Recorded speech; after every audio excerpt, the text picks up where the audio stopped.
turning them corners, no spiritual mazes. Genesis to Revelation, so divine. Flip them scripts, endless grace you'll find. Psalms singing sweet, unbroken lines. Hitting that rhythm, wordplay refined. Anybody in here blessed? Anybody in here blessed? Bible in 1 year, we don't rest. Anybody in here blessed? Wake up early, the dawn's light shimmers. Spiritual breakfast, soul food dinners. Isaiah's vision, Ezekiel's figures. Walk through the fire, no one limbers. Kings and judges, prophets profound. Plowing the word, no mythical ground. Verse after verse, wisdom's bound. Heavenly soundtrack, soul serving sound. Anybody in here blessed? Anybody in here blessed? Bible in 1 year, we don't rest. Anybody in here blessed? No shortcuts, all divine routes. Listen to the whispers, no room for doubt. Parables drop stronger than gold faucets. Souls hydrated from divine prophets. Study the book, change perspectives. Carefully crafted, not too subjective. A year to reflect, learning perfect. Patterns of grace that time can't deflect. Old Testament drops deep and so real. Kings and warriors, covenant seals.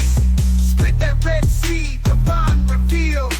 Commandments written, not made of steel. Bethlehem birth to cross on the hill. Unfolding the nappy blessings, pastor with skill. Scripture flip, every verse fulfilled. Through the word, every verse, every chapter, nothing unheard. Everybody in here blessed, I'm blessed. Everybody in here blessed, I'm blessed. Yo, online sermons, holy vibes delivered. Spreading light, got the sinners reconsidered. Psalm to psalm, man's like a holy DJ. Flipping through scripture, repping the Yahweh. Your emotes in the chat, praising the message. Flat cap on point, teaching eternal lessons. Everybody in here blessed, I'm blessed. Everybody in here blessed, I'm blessed. Digital pulpit, preaching like a pro. Followers grow as the faith overflow. Keyboard clicks, holy words they stick. Raining blessings down with a slick rhyme trick. Virtual congregation, united in devotion. 1 year strong, a spiritual promotion. He's a life coach with divine instructions. Streaming holiness, no room for interruption. Flat cap changed the game, new pastoral fame. Virtual shepherd, he's embracing the mainframe. In the comments, affirmatives and amens. With each Goliath tackled, faith extends. Everybody in here blessed, I'm blessed, I'm blessed. Everybody in here blessed, I'm blessed, I'm blessed. Yo, online sermons, holy vibes delivered. Spreading light, got the sinners reconsidered. Psalm to psalm, man's like a holy DJ. Flipping through scripture, repping the Yahweh. Your emotes in the chat, praising the message. Flat cap on point, teaching eternal lessons. Everybody in here blessed, I'm blessed, I'm blessed. Everybody in here blessed, I'm blessed, I'm blessed. Digital pulpit, preaching like a pro. Followers grow as the faith overflow. Keyboard clicks, holy words they stick. Raining blessings down with a slick rhyme trick. Virtual congregation, united in devotion. 1 year strong, a spiritual promotion. He's a life coach with divine instructions. Streaming holiness, no room for interruption. Flat cap changed the game, new pastoral fame. Virtual shepherd, he's embracing the mainframe. In the comments, affirmatives and amens. With each Goliath tackled, faith extends. Everybody in here blessed, I'm blessed, I'm blessed. Everybody in here blessed, I'm blessed, I'm blessed. Everybody in here blessed, I'm blessed, I'm blessed. Everybody in here blessed, I'm blessed, I'm blessed. Digital pulpit, preaching like a pro. Followers grow as the faith overflow. Keyboard clicks, hold. Welcome in, everybody. Welcome in. Just looking here and going, I'm gonna hide that. Galaxy, like you're just sitting there poised, like gonna click the button, gonna click the button. I'm gonna make the price higher. I mean, there we go. Tip of the cap, friend. I appreciate you. I love that. I love that. I love that. I come in and boom, I gotta do some stuff. So thank you for that. Tip of the cap, friend. All right, sound is adequate. Better would be better, but adequate. It's how we function a bit around here. So I do know I need to get a photo of that posted up and then play with the VR set, the Vive. Need to look up how to plug it in. Be a good thing to figure out. How are you today, friend? How are you doing today? I know you're usually lurking, but if you got a chance, just let me know how you're doing. Hope all is well.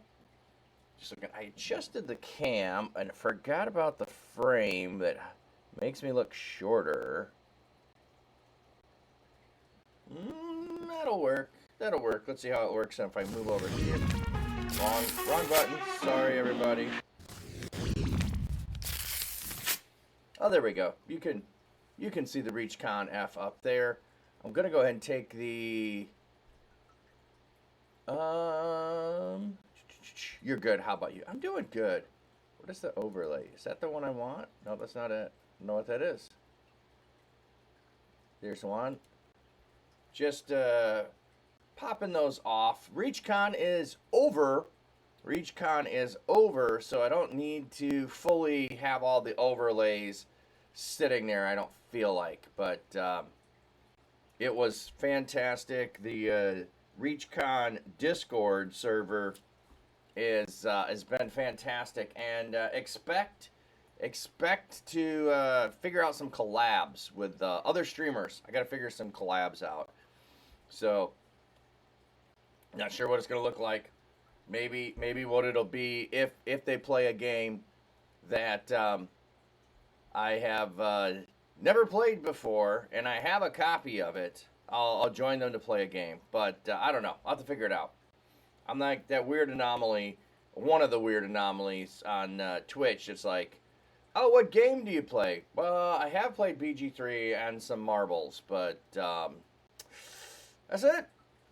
Oh, wait, no. I did do the bicycle Tour de France. You had a bicycle. I did that game once, and I did, what was it? Holy Potatoes. That's a weapons factory.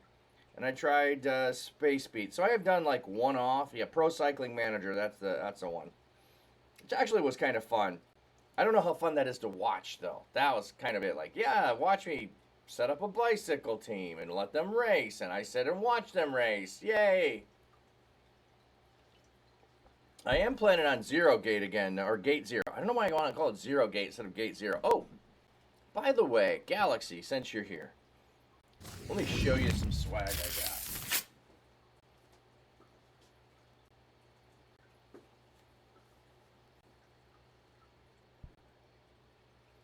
Gate Zero swag. I got a whole bunch of Gate Zero swag to be able to give away. So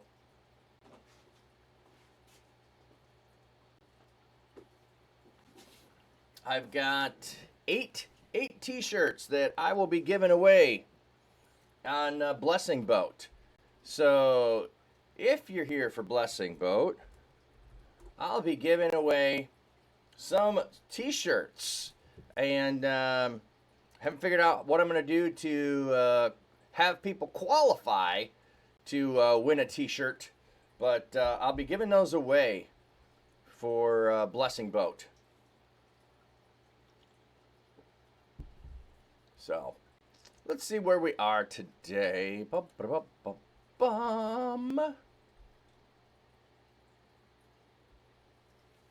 Not Nick Cage in the house. Good morning. I have to go straight to lurk. Work calls are hitting me already. Wow. It's a bit early to already have the work calls. Why did I hit? Oh, that's right. I'm like, why did I hit this? Because I was showing off shirts that I'm giving away. So Nick, I brought back not Nick. I brought back eight shirts from Gate Zero, and I'm gonna be giving those away. So I'm just showing those off to people. But have a blessed day. Thanks for the lurk, friend. And it was great IRL meetup. That was super fun. Okay. Where did we leave off? 2 Chronicles 21. That's where we left off. And 35. Do not know why my mouse is acting that way. I gave up on it yesterday.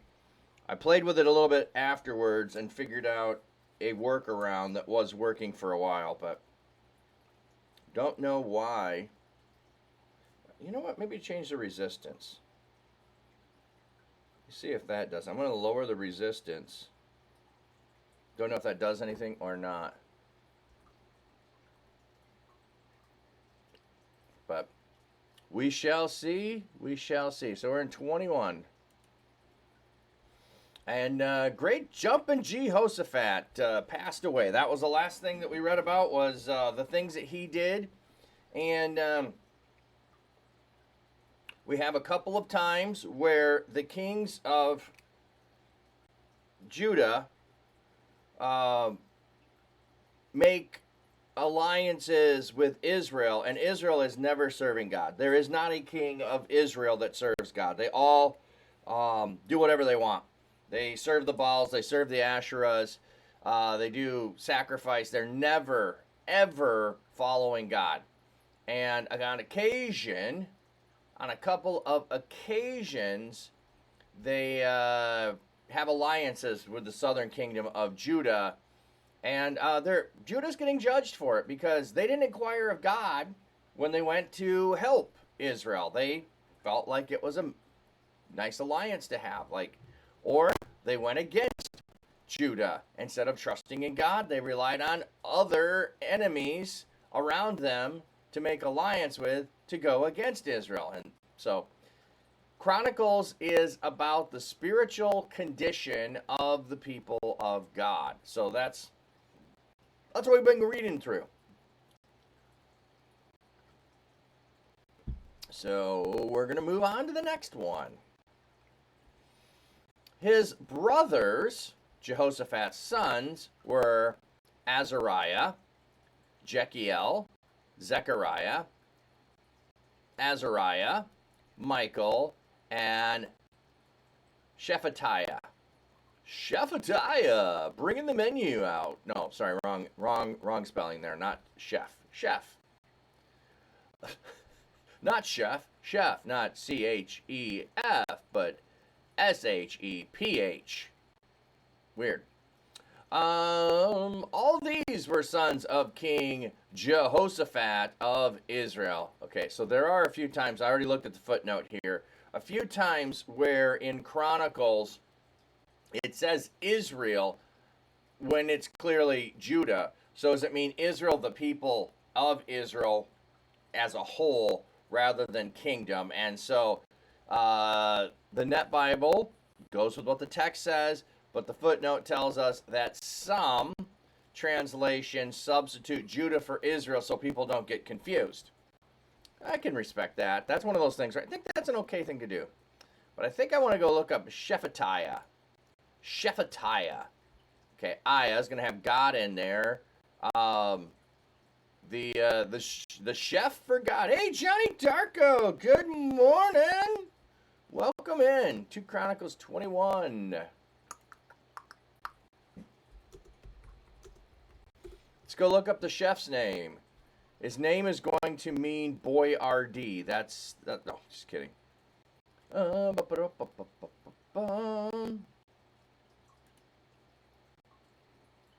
Chronicles 21, verse 2. There we go. Shephatiah.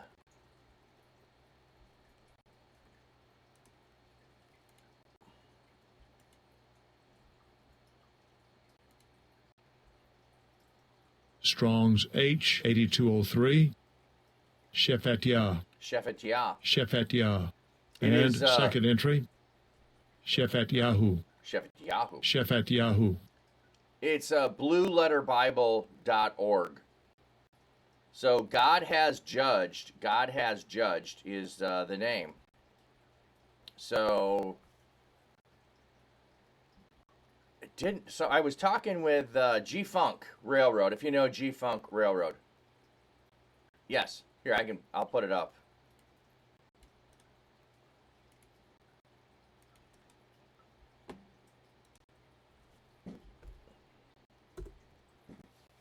There you go.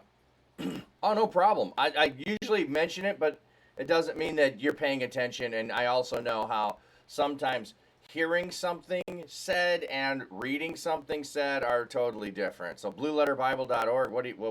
How do you spell that?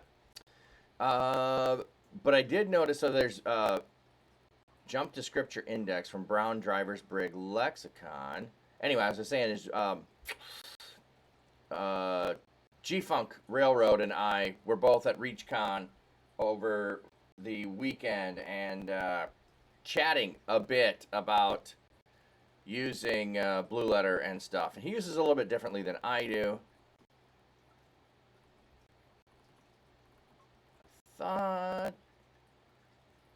Anyway, I was thinking there was another piece that he was mentioning I was not using.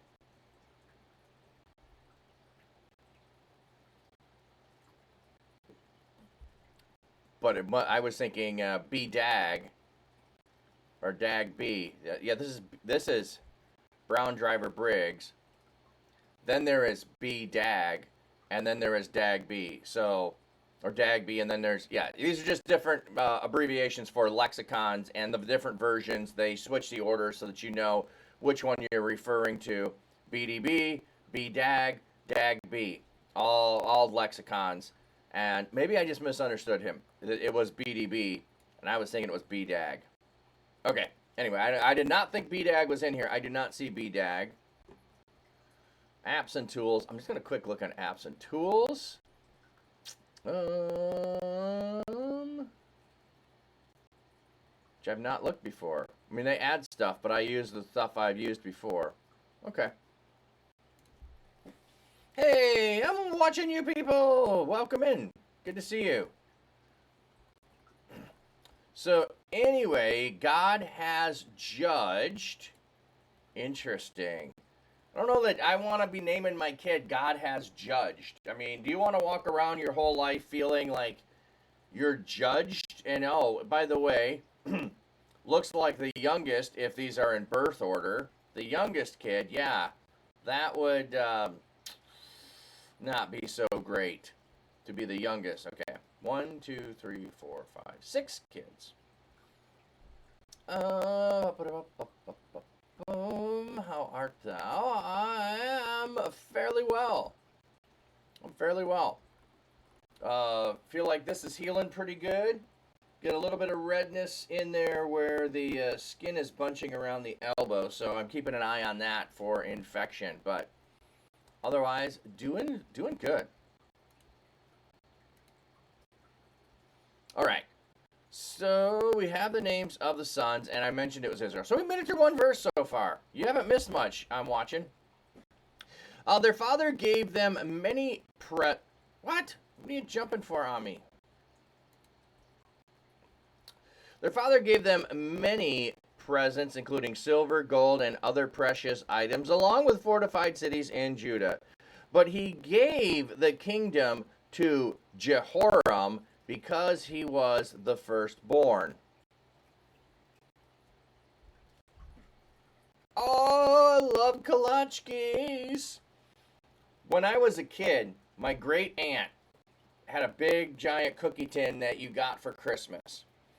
And there would be 2 kolachkis in there. There'd be 2 keflis in there. If you happen to know what a kefli is, or a kolachki, like you've got maybe a few like the Russian tea cakes. There might be 4 or 5 in there. But most of the cookies were 2 of a kind.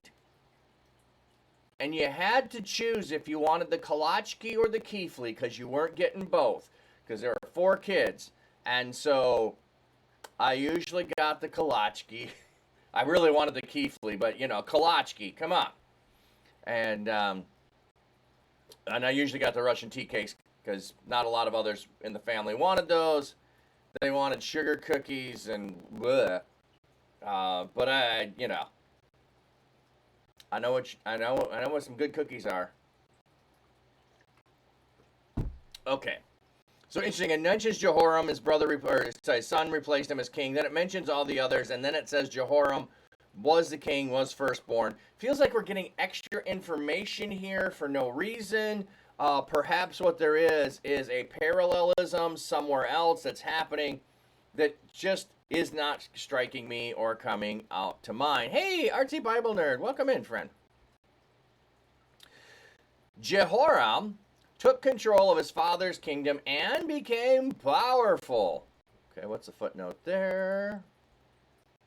Arose the kingdom of his father and strengthened himself. Okay. Then he killed all his brothers as well as some of the officials in Israel. Jehoram was 32 years old when he became king, and he reigned for 8 years in Jerusalem. Okay, it says he killed all his brothers. The Hebrew, it says with the sword. Just a way of describing that he, in fact, was the one ordering it. It wasn't accidental. Jehoram. Okay. Wait, what? What are you jumping on me for? Told you my mouse is just screwy. He followed in the steps of the kings of Israel, just as Ahab's dynasty had done. For he married Ahab's daughter.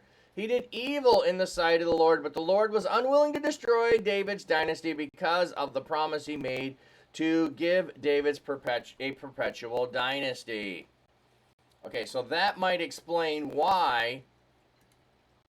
Come on.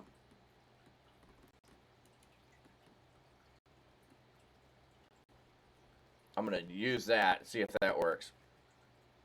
So up here, it said that King Jehoshaphat of Israel, but he was really of Judah. But his son, who takes over, is wicked like the kings of Israel. So maybe it's more of a spiritual reference there. Yeah, mean dude, exactly.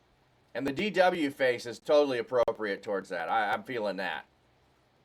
Like that's got sus all over it. So yeah, kills his brothers, marries the daughter of the northern kingdom. So if if his father Jehoshaphat does not make alliances with Israel, does his son end up marrying the daughter of evil King Ahab? Probs not. I'm just saying. So this is spiritual assessment of the people. Dad had an assessment of he corroborated with evil, and although he was trying to live right, he didn't inquire of God before going and doing that thing. So yeah,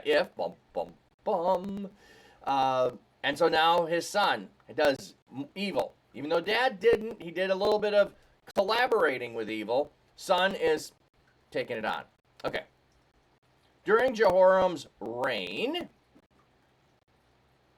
Edom freed themselves from Judah's control and set up their own king. Jehoram crossed over with his officers and all the chariots. The Edomites, who had surrounded him, attacked at night and defeated him and his chariot officers. Wow, I don't know why I was having a struggle with that. So Edom has remained free from Judah's control to this very day.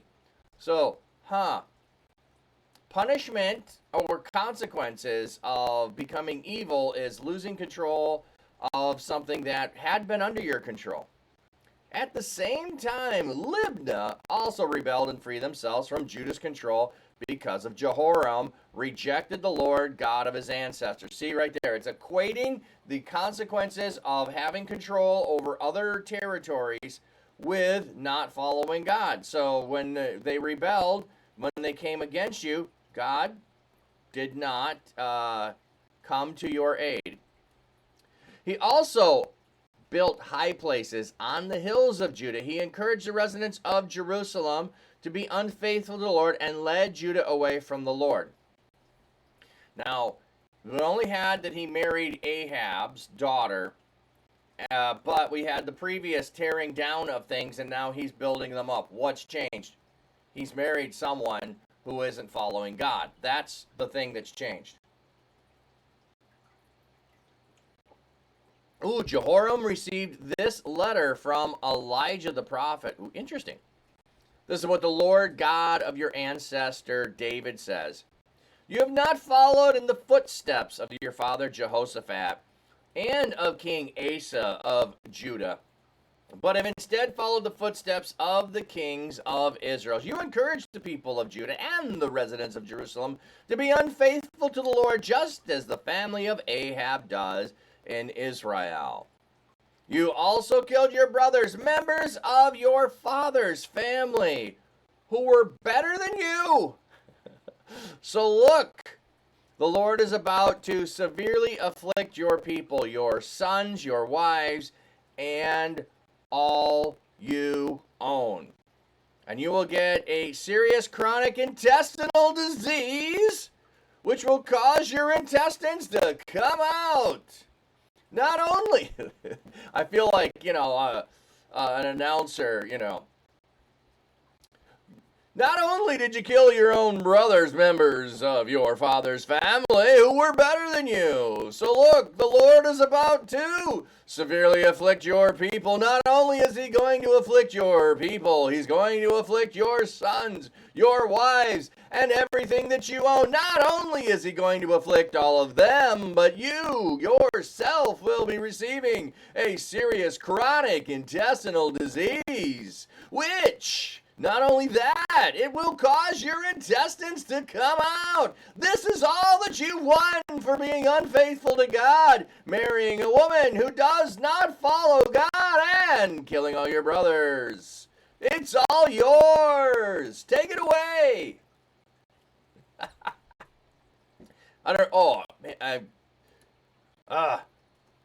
Sorry, I'm trying to play with the mouse with the scroll feature, and I gotta remember I can't move it very fast. It runs away. Jehoram was 32 years old when he became king, and he reigned 8 years in Jerusalem. No one regretted his death. He was buried in the city of David, but not in the royal tombs. Oh, now that's saying something. He wasn't buried in the royal tombs. I mean, this would be a hilarious t-shirt to wear. Jehoram was 32 years old when he became king, and he reigned 8 years in Jerusalem. No one regretted his death. I don't know. I think that's just a funny t-shirt. Okay. The residents of Jerusalem made his youngest son, Ahaziah, king in his place. Oh, that was one thing I wanted to mention. Sorry, before I go further. This is not something that we are good with thinking through.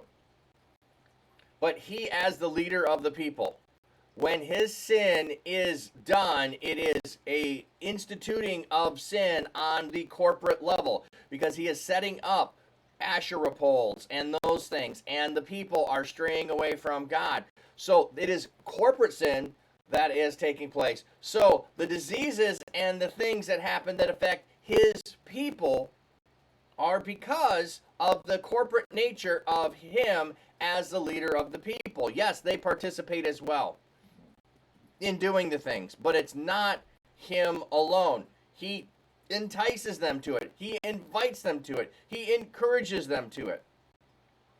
We also have a couple of occasions where it looks a little bit less like corporate, but the punishment is still corporate, and that feels unfair.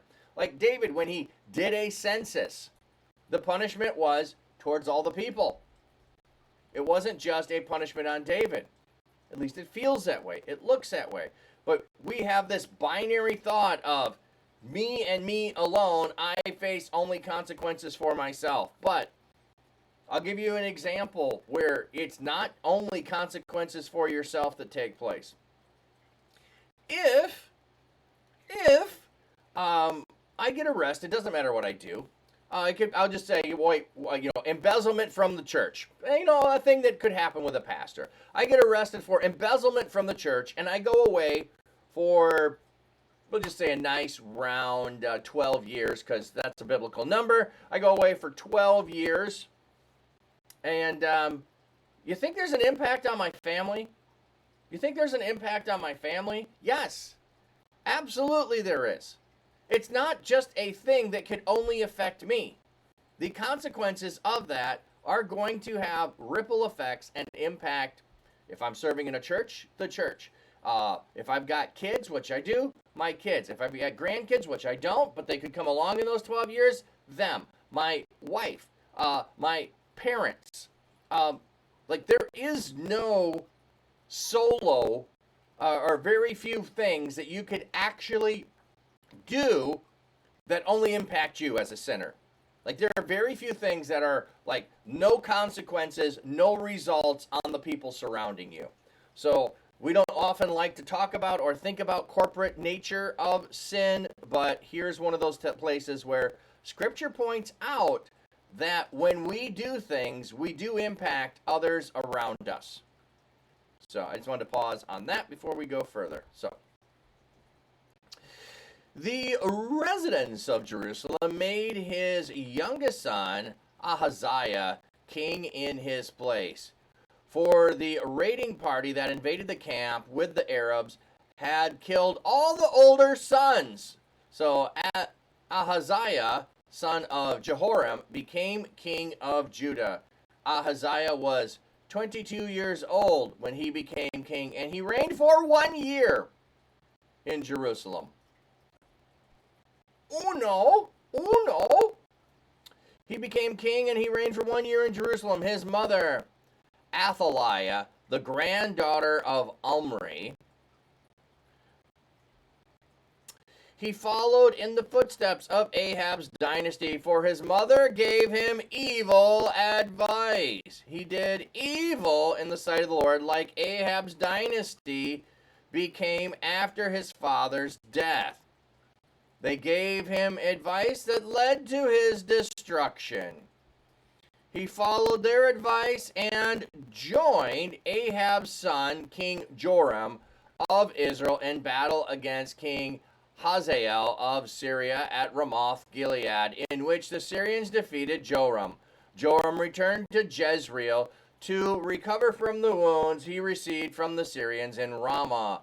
When he fought against King Hazael of Syria, Ahaziah, son of King Joram of Judah, went down to visit Joram, son of Ahab, in Jezreel because he had been wounded.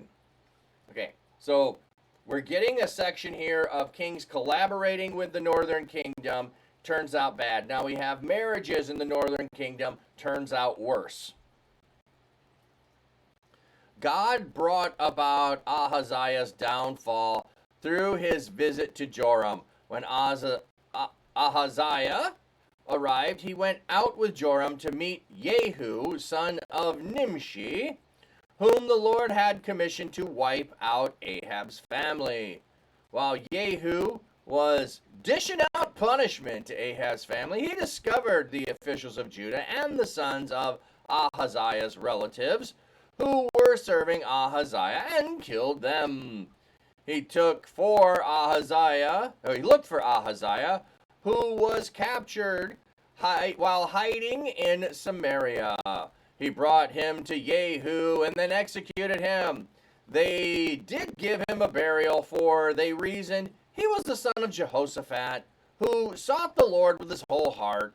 There was no one in Ahaziah's family strong enough to rule in his place. When Athaliah, the mother of Ahaziah, saw that her son was dead, she was determined to destroy the entire royal line of Judah. So Jehoshabeth, the daughter of King Jehoram, took Ahaziah's son Joash and stole him away from the rest of the royal descendants who were to be executed. She hid him and his nurse in the room where the bed covers were stored. So Jehoshabeth, the daughter of King Jehoram, wife of Jehoiada, the priest, and sister of Ahaziah, hid him from Athaliah, so she could not execute him. He remained in hiding in God's temple for 6 years while Athaliah was ruling over the land. Okay, so there are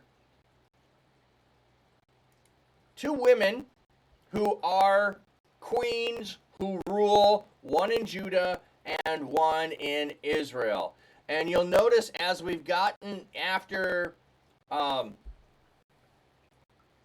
Jeroboam, we only get mentions of the northern kings and their interactions with the southern kingdom.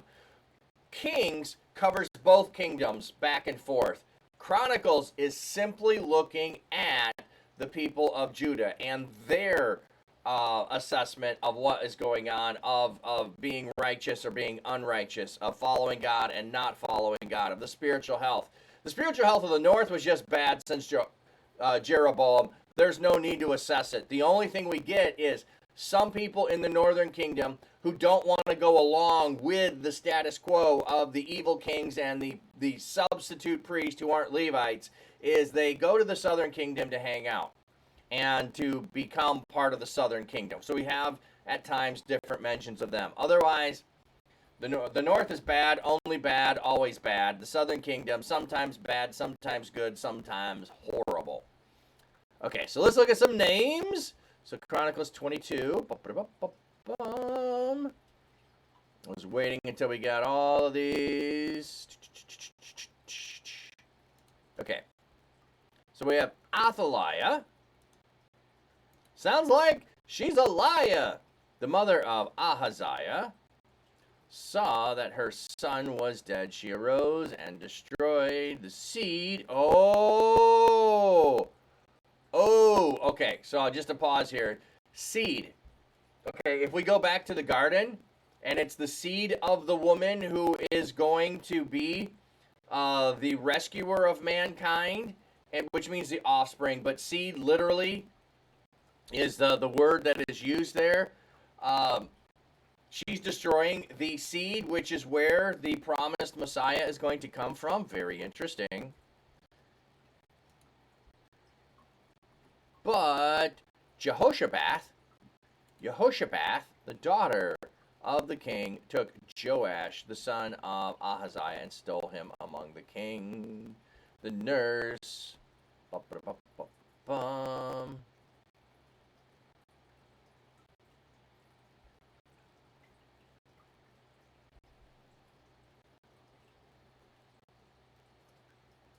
Okay, so it does mention the nurse and the wife, but it doesn't give names. So, okay. So Athaliah, this is the evil Strong's one. H 6271. Athaliah. Afflicted of the Lord. So the evil queen is afflicted of the Lord. Well, yeah, I'd say so. Strong's H 3090. Jehoshaphat. Gesenius lexicon. Jehoshaphat. Okay. God is an oath. So remember the oath, the promise that was just made, or just referenced, of the promise that was made to David, so that the line was not wiped out. Where's it at? It was up here. It was yeah. Yeah, here it is. No, it was up here where it was talking about, but he did not eliminate him because of the promise that was made to David. Now we have a woman whose name is God. Just getting right. God is an oath. God is an oath. Rescues the seed, the oath that God made. Like even a bigger oath than David's oath. The oath that was made to Eve. The oath that was made to Eve is saved by a woman who rescues the son. I mean, I was saying, you can't make this stuff up. I mean, it's just beautiful. If you can make all of these connections, the hyperlinks to other stories, to know what's going on here, it's just beautiful. Okay. So for 6 years, Athaliah is ruling. In the 7th year, Jehoiada made a bold move. He made a pact with the officers of the units of hundreds, Azariah, son of Jehoram, Ishmael, son of Jehoiachin, Azariah, son of Obed, Masaiah, son of Adaiah, and Elishaphat, son of Zikri. They traveled throughout Judah and assembled the Levites from all the cities of Judah, as well as the Israelite family leaders. So who is Jehoiada? Did we have him mentioned? Was he the priest? I'm trying to remember. Yeah. Wife of Jehoiada the priest. I thought it was. Jehoiada. We need to go look up Jehoiada because he's important. So Jehoiada. We didn't look him up. Jehoiada.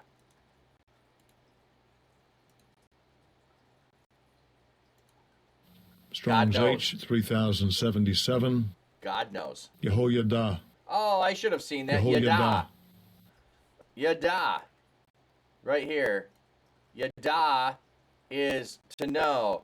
And Yeho, Yod, Hey, Vav. Oh my goodness. There's actually a Hey there. Oh no, there's not. There's a Yod. Yod, Hey, Vav. And yeah, sorry. I'm geeking out over here a minute on the Yehoiada. God knows. Yeah. Yada, to know. Experientially know, not intellectually know. God has known this. Okay.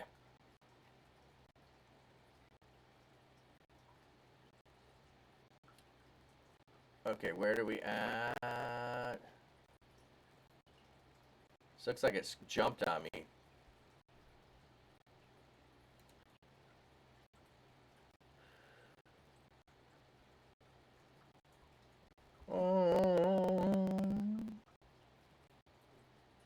What was I just in here? Was 22.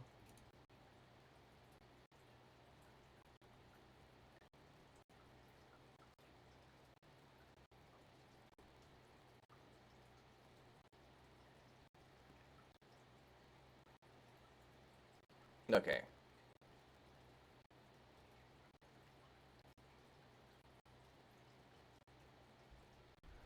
Okay, there it is. So maybe the cam, you evil on the site.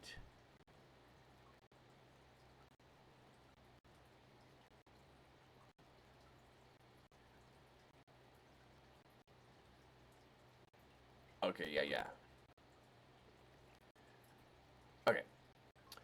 There we are. 23 is where we are. Sorry, I don't know. I lost my place. Couldn't find it there. In the 7th year, Jehoiada made a bold move. So that's where we were at. He went and he's gathering the Levites from around because the Levites have cities. So he's bringing them all to Jerusalem. They came to Jerusalem, and the whole assembly made a covenant with the king in the temple of God. Jehoiada said to them, "The king's son will rule, just as the Lord promised David's descendant. This is what you must do. 1/3 of you priests and Levites who are on duty during the Sabbath will guard the doors. Another 1/3 of you will be stationed at the royal palace, and still 1/3 at the foundation gate. All the others will stand in the courtyard of the Lord's temple."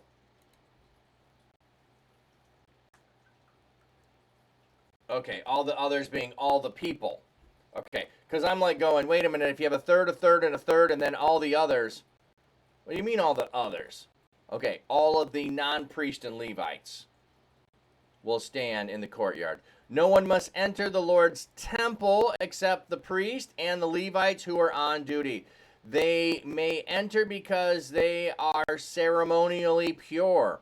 All the others should carry out their assigned service to the Lord. The Levites must surround the king. Each of you must hold his weapon in his hand. Whoever tries to enter the temple must be killed. You must accompany the king wherever he goes. The Levites and all the men of Judah did just as Jehoiada, the priest ordered.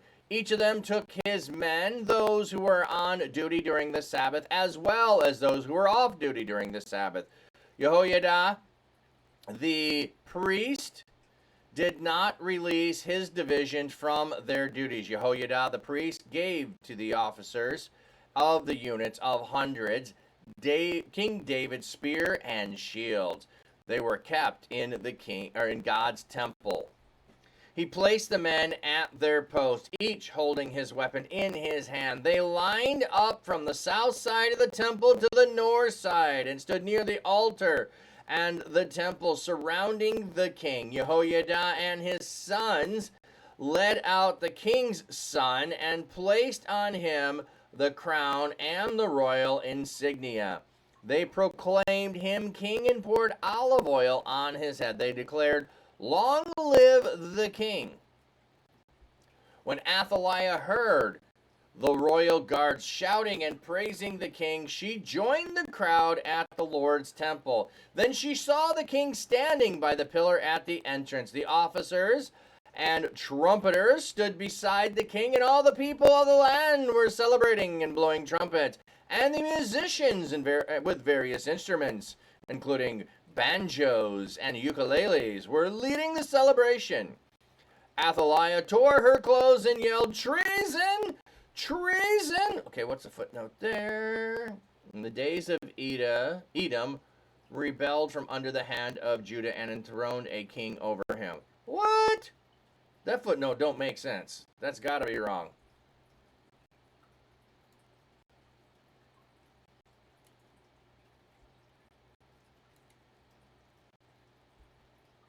That makes no sense. Sometimes the footnotes don't match up. I don't know what anyway, that doesn't make sense. Jehoiada the priest sent out the officers of the units of hundreds who were in charge of the army and ordered them, "Bring her outside the temple to the guards. Put the sword to anyone who follows her." The priest gave this order because he had decided she should not be executed in the Lord's temple. They seized her and took her into the precincts of the royal palace through the horses' entrance. There they executed her.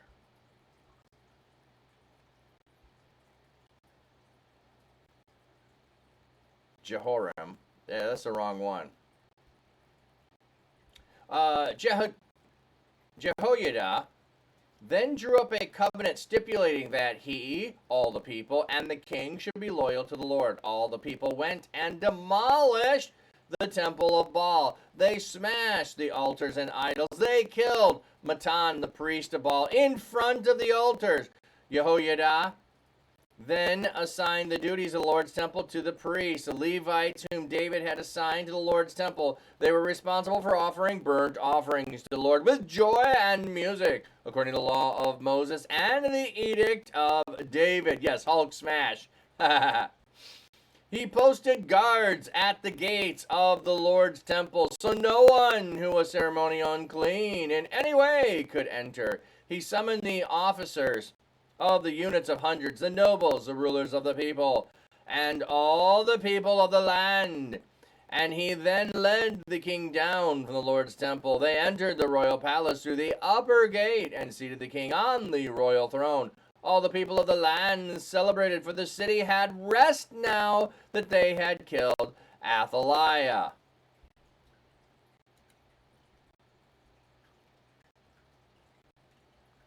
Yeah, see here I'm on 24. It's going through several more. It's in the wrong chapter. Joash was 7 years old when he began to reign.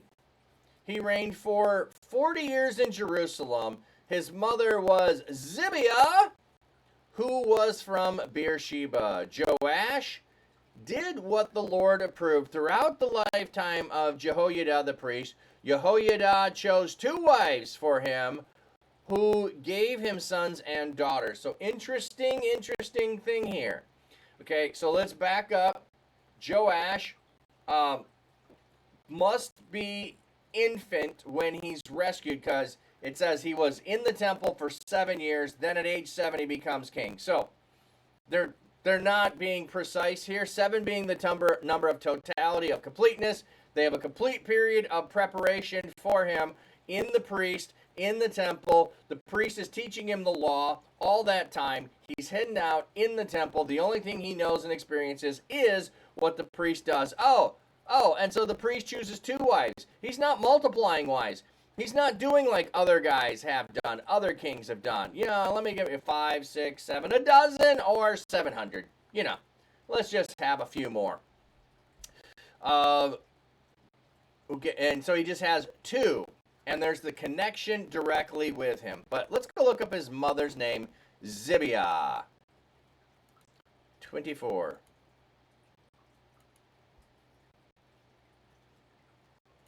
I realized I haven't been keeping up with the word count today.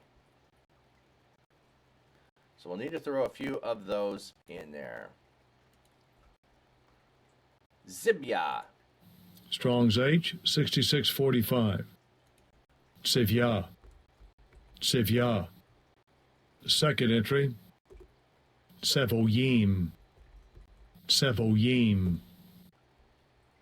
Let's get one more. I think I can look. How many have I looked up? 1, 2, 3, 4, 5. There we go. Close enough. It's never accurate, but it's fun. Row.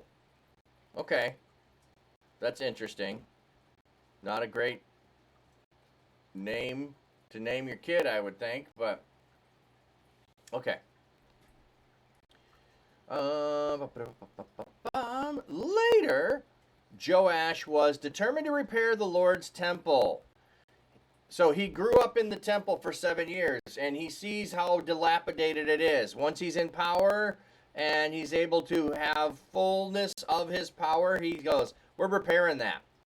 He assembled the priests and the Levites and ordered them go out to the cities of Judah and collect the annual quota of silver from all Israel for repairs on the temple of your God. Be quick about it. But the Levites delayed. Okay, so if you don't know, there is a 1 silver coin that everyone was supposed to pay as a temple tax. Did not matter if you were wealthy, did not matter if you were poor. That was the temple tax that you were supposed to pay. The Levites are, yeah, we'll get to it. So the king summoned Jehoiada, the chief priest, and said to him, why have you not made the Levites collect from Judah and Jerusalem the tax authorized by Moses, the Lord's servant, and by the assembly of Israel at the tent contained the tablets of the law? Wicked Athaliah and her sons had broken into God's temple and used all the holy items of the Lord's temple in the worship of the Baal. So it's just like interjecting a thought in here. The king ordered a chest to be made and placed outside the gate of the Lord's temple. An edict was sent throughout Judah and Jerusalem requiring the people to bring to the Lord the tax that Moses, God's servant, imposed on Israel in the wilderness. Okay, if I remember reading right in Kings, there's a gap in the summoning him and the collecting and the other and then the making of the box, but this is all like boop right together. All the officials and all the people gladly brought their silver and threw it in the chest until it was full. Whenever the Levites brought the chest to the royal accountant and they saw that there was a lot of silver, the royal scribe and the accountant of the high priest emptied the chest and took it back to its place. They went through the routine every day and collected a large amount of silver. Sorry, my feet are getting cold. Turning on my little heater. The king and Jehoiada gave it to the construction foreman assigned to the Lord's temple. They hired carpenters and craftsmen to repair the Lord's temple. Drawing something. Hey, welcome in. Thanks for the follow. There's the alert. They followed the measurement specified for God's temple and restored it. When they were finished, they brought the rest of the silver to King Jehoiada. They used it to make items for the Lord's temple, including items used in the temple service for the burnt sacrifices, pans, and various other gold and silver items. So that's why the reference earlier was those were gone. Those also needed to be replaced. When there was left over from what needed to be done, they started replacing things that had been exploited or tainted by using them for Baal worship. Throughout Jehoiada's life, burnt sacrifices were offered regularly in the Lord's temple. Jehoiada grew old and died at the age of 130. He was buried in the city of David with the kings because he had accomplished good in Israel and for God in his temple. Wow, I don't remember him being buried with the kings, but that's fascinating because the previous king was so wicked, he didn't get buried with the kings, and nobody cared. Nobody cared. So a priest gets buried with the kings because of what he did for the kingdom. Interesting that he's 130, and it talks about at age 50, if you know, you know, at age 50, in the priest, they are not to be the ones performing all the duties. They're supposed to be the assistants in doing all of the duties. They're supposed to be training the ones who will be doing it. But it feels like he serves longer. Now, I'm not saying he served all the way to being 130, but he is serving in the role of maybe high priest is different than the other roles of serving as priest. And so 130 is a long time to be working. After Jehoiada died, the officials of Judah visited the king and declared their loyalty to him. The king listened to their advice. They abandoned the temple of the Lord God of their ancestors. What? When Jehoiada died, the officials of Judah visited the king and declared their loyalty to him. The king listened to their advice. They abandoned the temple of the Lord and of their ancestors and worshiped the Asherah poles and idols. Because of this sinful activity, God was angry with Judah and Jerusalem.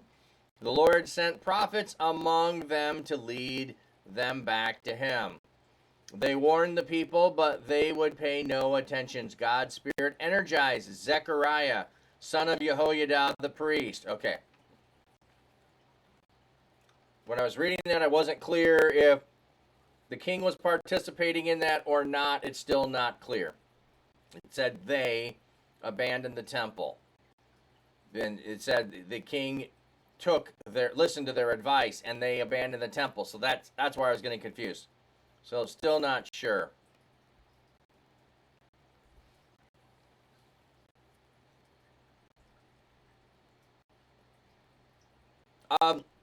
No, it wasn't like I'd have to go look it up, but there's a thing that says when you are 50 that you are to assist in the service in the temple, which is different than fully serving in the temple. Let me just see if I can find it.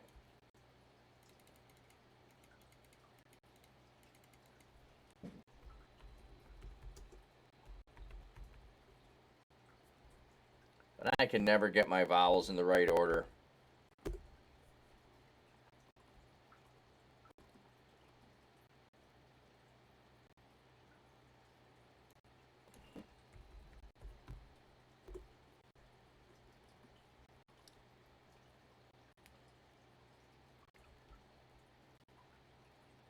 Yeah, okay. Here it is. Here's the one reference in Numbers. Count all the men from 30 to 50 years of age who come to serve in the work at the tent of meeting. Count all the men 30 to 50, so that's just repetition.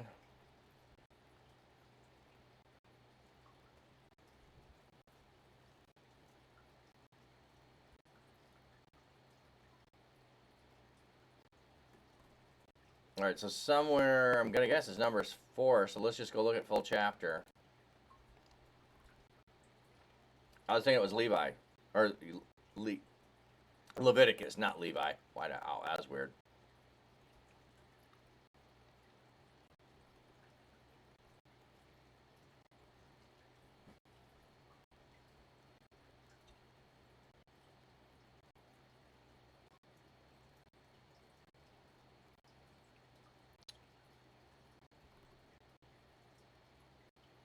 Okay.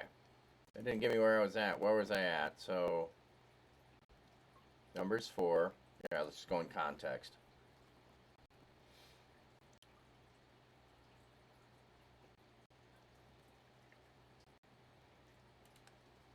Okay.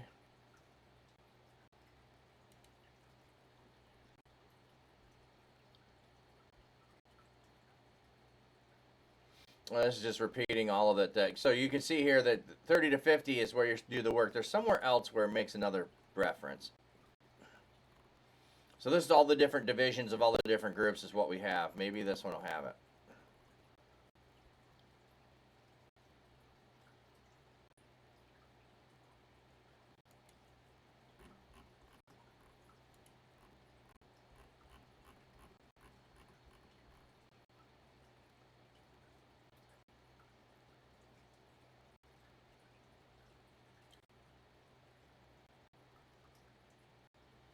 Okay.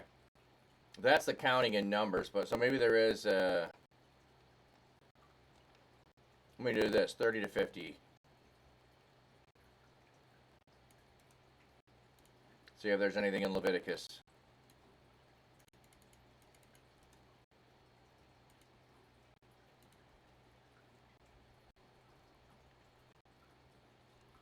No, they're all references here.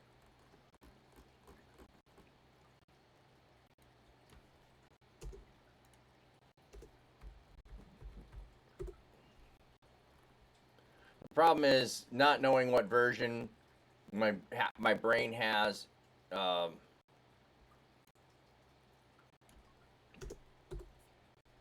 I knew ad break was coming soon. Okay.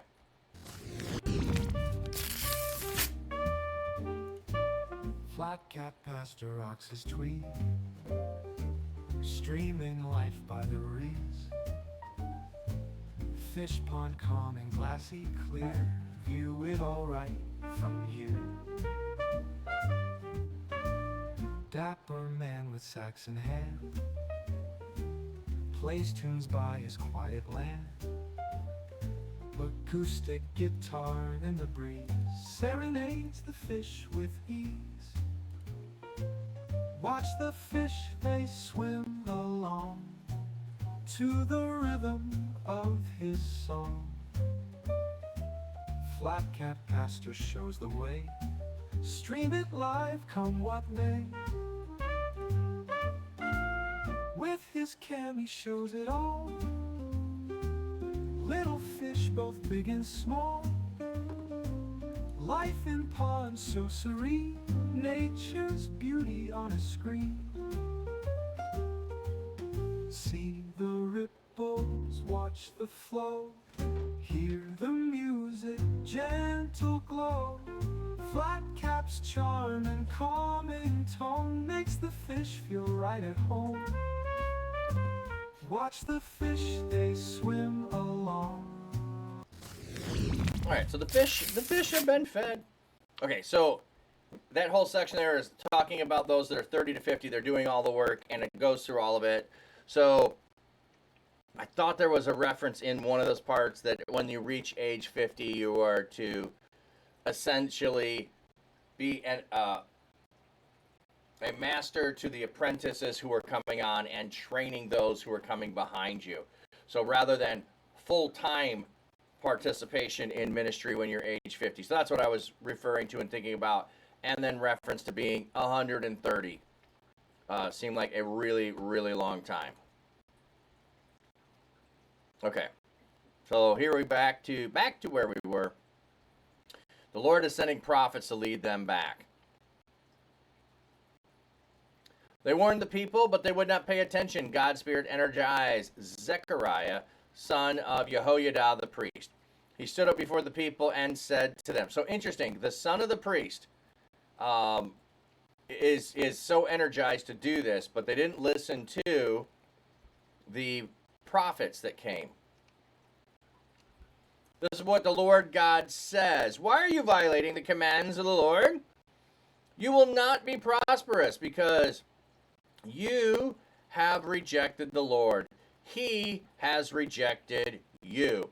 They plotted against him and by royal decree stoned him to death in the courtyard of the Lord's temple.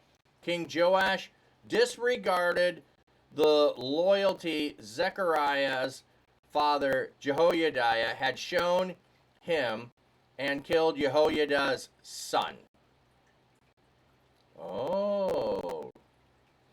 As Zechariah was dying, he said, "May the Lord take notice and seek revenge." So interesting. He grows up in the temple.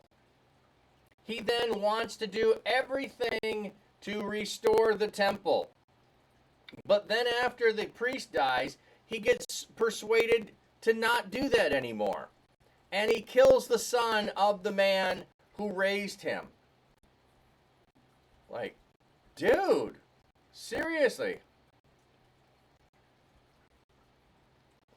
Okay, so there is a reference that Jesus says of killing Zechariah, son of Berechiah, in the temple. Well, this is Jehoiada, not Berechiah. Let me see if I can find that.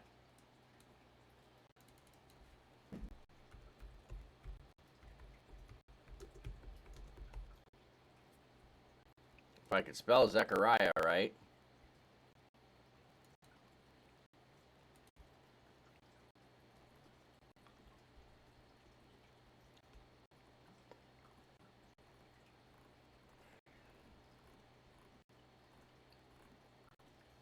Hey, B. Gilbert, the man, the myth, the legend. Good morning, how are you? I am doing very well, my friend. Very well, thank you.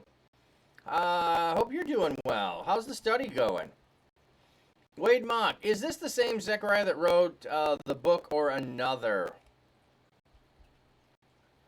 I'm going to say it's another. But I'm not 100% sure on that. If I go look it up, it might give us... Yeah, here's what I wanted to go look up. Matthew says, from Abel's blood to the blood of Zechariah, son of Berechiah, whom you murdered between the temple and the altar. So this Zechariah was taken outside of the temple. Let's go back to our text. They plotted against him with royal decree. They stoned him to death in the courtyard of the Lord's temple. So that doesn't give us specifics of where it is, but his dad's name is Jehoiada. And here we are in Matthew 23. Let me look that up real quick.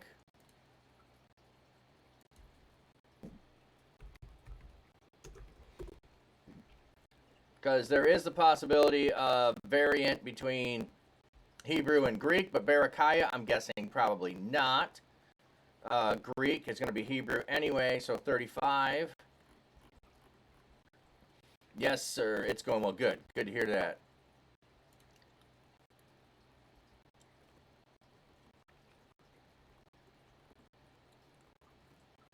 What? Where was it?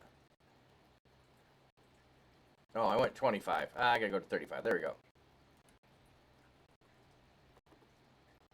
Okay, what does Berechias mean?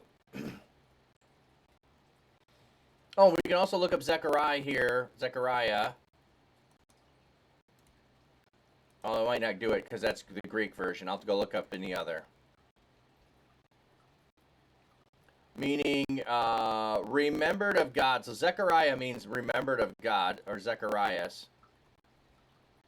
Yeah, it's just giving us the Greek here, so that's going to be. But what is Berechias? Berechias. Strong's G 914. Barachias. Barachias. God blesses. Said to be the father of Zechariah slain in the temple.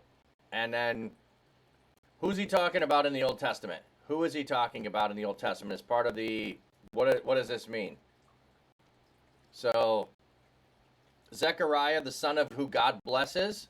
Well, what was the father's name? I'm trying to remember, what did we look it up? Jehoiada, God knows. God blesses versus God knows. Is there a variant there? It doesn't sound like the same name to me, but I don't know my Hebrew well enough to say yes or no on that. Okay, but you were asking Zechariah, is it the same one that wrote the books? So let's scroll on down. There we go.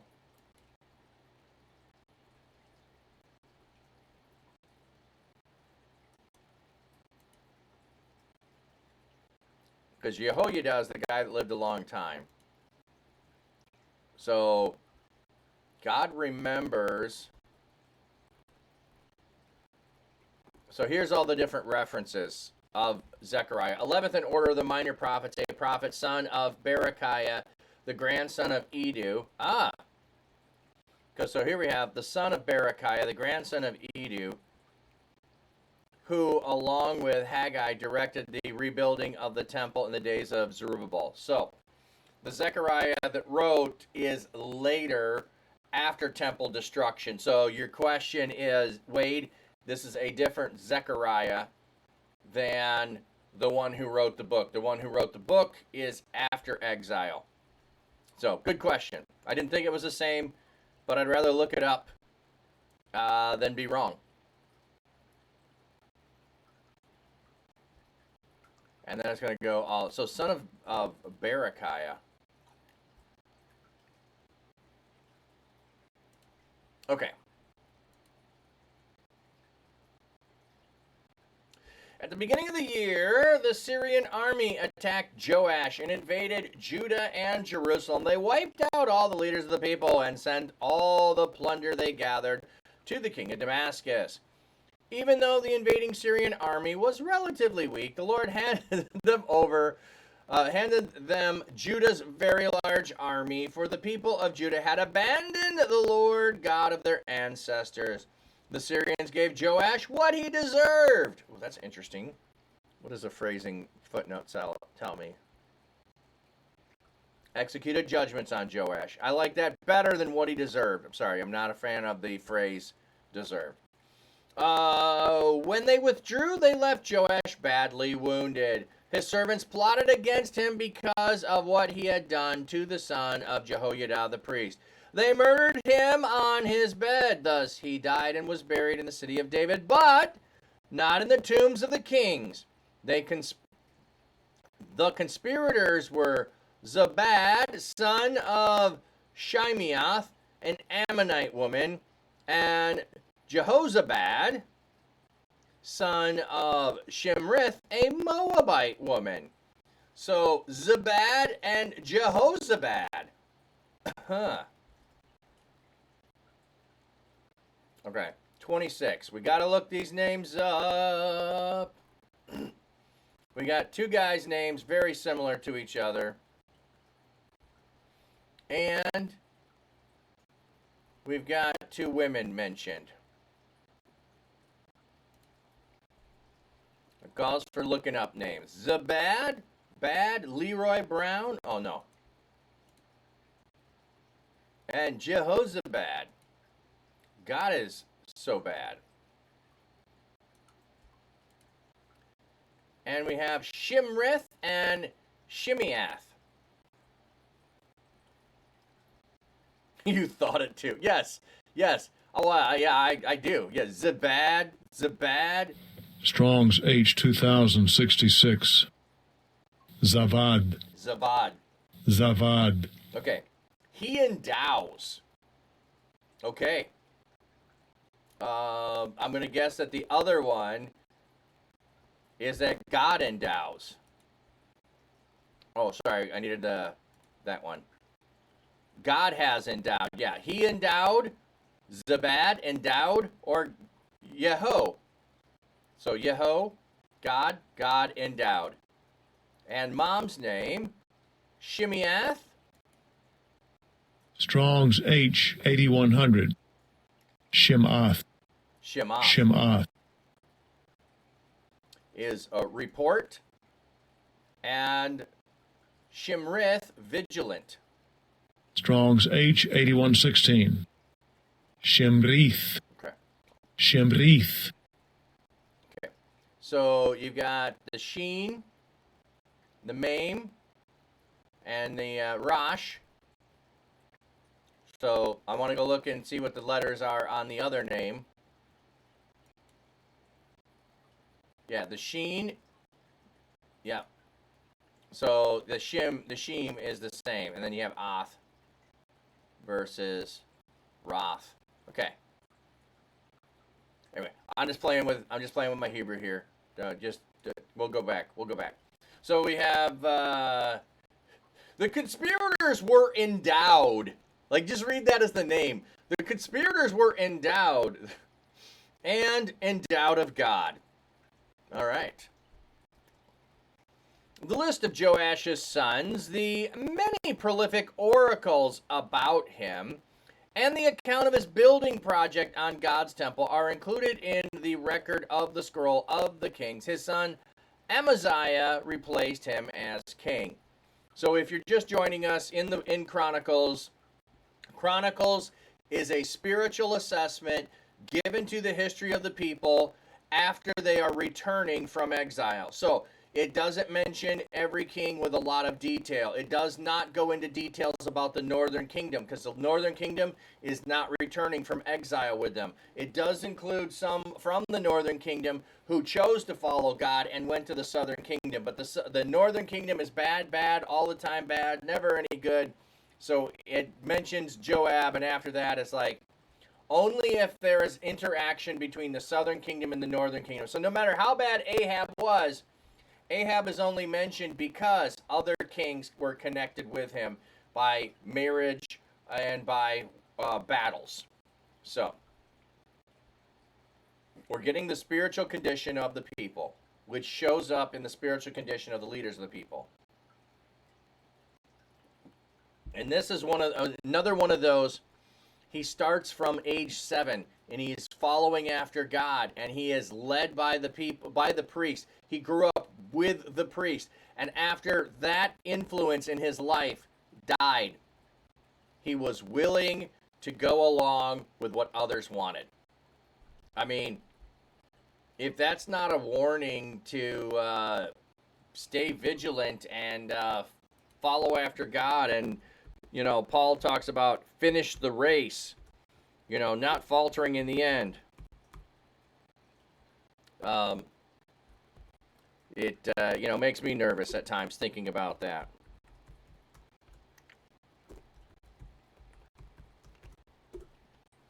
Okay. Amaziah was 25 years old when he began to reign, and he reigned for 29 years in Jerusalem. His mother was Jehoiadan, Jehoadan, not Yadan, Jehoadan, who was from Jerusalem. He did what the Lord approved, but not with wholehearted devotion. You reference 2 Timothy 4:7. I have fought the good fight. I have finished the race. I have kept the faith. Yes. Yeah, that was what I was referencing. Yes. So, like the king does for a long time, builds the temple, collects the temple tax.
switch to that for a minute, and then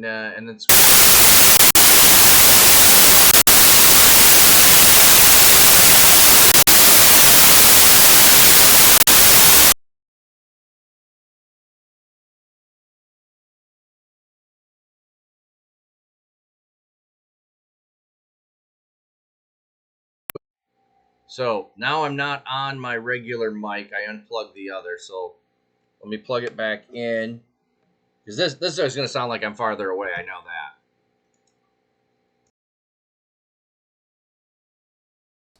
Check one. There we go. Thanks for letting me know. Let me know how that's doing now.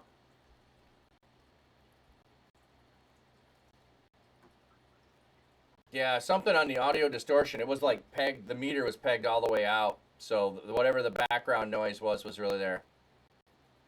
Yeah. If you're not having tech issues, are you really on Twitch? Sounds good now. Okay, thanks. Hey, thanks for letting me know that. I appreciate that. Appreciate that. Okay. So we were looking up Yehoiada, Yehoadan. My mind wants to put a ya in there, Yada, to know. Like this is a female version, is what my brain is trying to connect with. So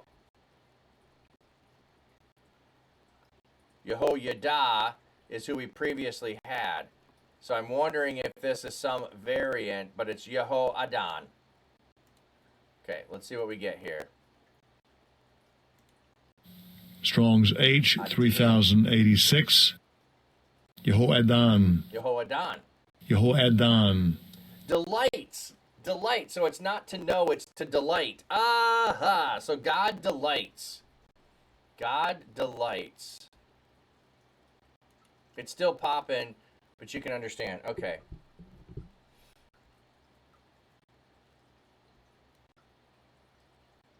Seeing if I got anything else that's on, that's showing. I don't show anything else that's doing anything.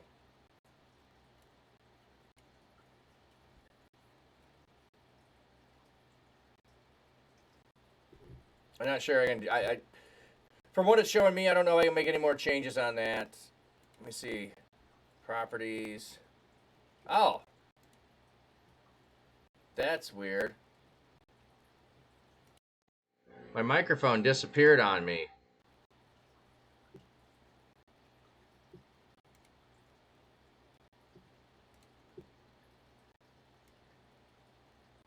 It's gone completely. That's weird.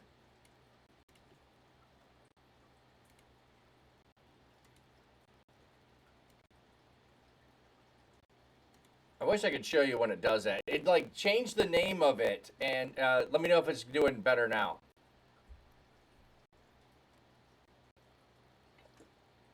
Oh, you got your water boiling? Your microphone is Elijah.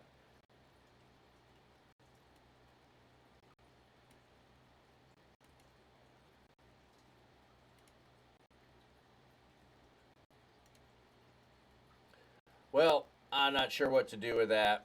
I can turn this down just a bit.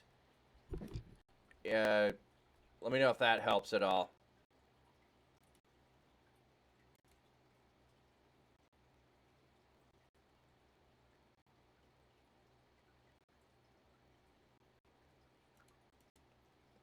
Sounds like I might need a new mic, which I have others I could play with. I just don't have it set up for today. So, all right. Sorry, everyone, for the technical difficulties. I know sound is one of the worst things, so how bad is it? It's too bad I can't go to the other mic. You know what? I don't ever do that. I could switch to that, see if that worked.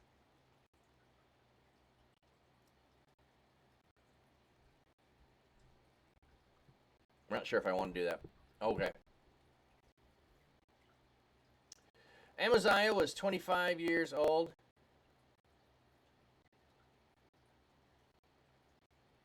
You'd almost prefer the further away. So, okay, this is still crack. Okay. I agree with you on the don't want the crackle. I didn't know how bad it was. We'll go to that. So now I'm further away. I'll turn the volume up. We're not using microphone. Like I said, I think I need a new microphone. I have other microphones I can use, but the system to connect them is different. So,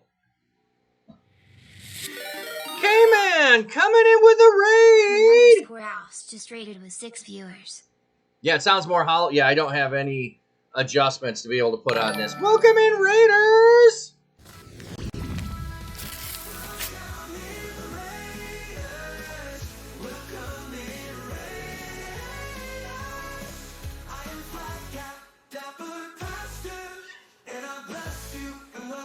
Snap Crackle Bob, it's not just for breakfast anymore. Hey, welcome back. I'm watching.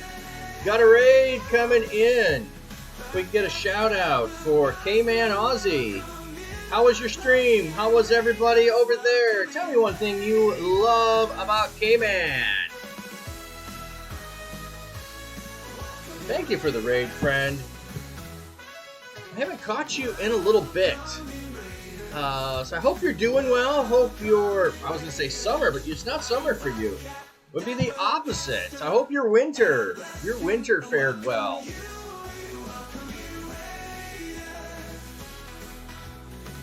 They were playing some Fortnite.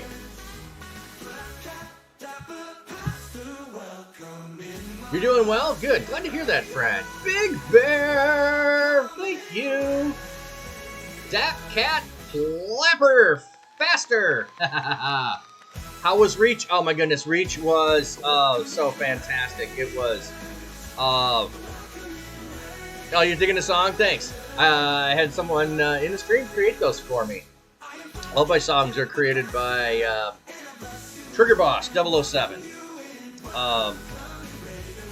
The ReachCon was fantastic. The speakers were amazing, and like most of the speakers, like they hung out with us like the whole time. Like I've been to conferences, like the speakers are too important to mingle with the crowd that's there, and instead they were actually sitting in the audience while other speakers were going, while other gamer streamer activities were happening. And they did extra sessions that were not planned of Q&A, so they could spend more time with us as streamers and content creators, and then those people that are just viewers. And not everyone was Twitch that was there, but I think the bulk of us were some way connected with Twitch. A few were not. And the concert, Wolves at the Gate, amazing. Chi-Chi, fantastic with worship. And then I think the collabs that are going to happen out of this, of different streamers that were like, hey, I want to collab with you, want to connect with you. B Gilbert 85, if we can get a shout out. B Gilbert was there as well. B Gilbert, if you want to throw some comments in the chat as well about ReachCon. And we're already talking about we need to do it again next year.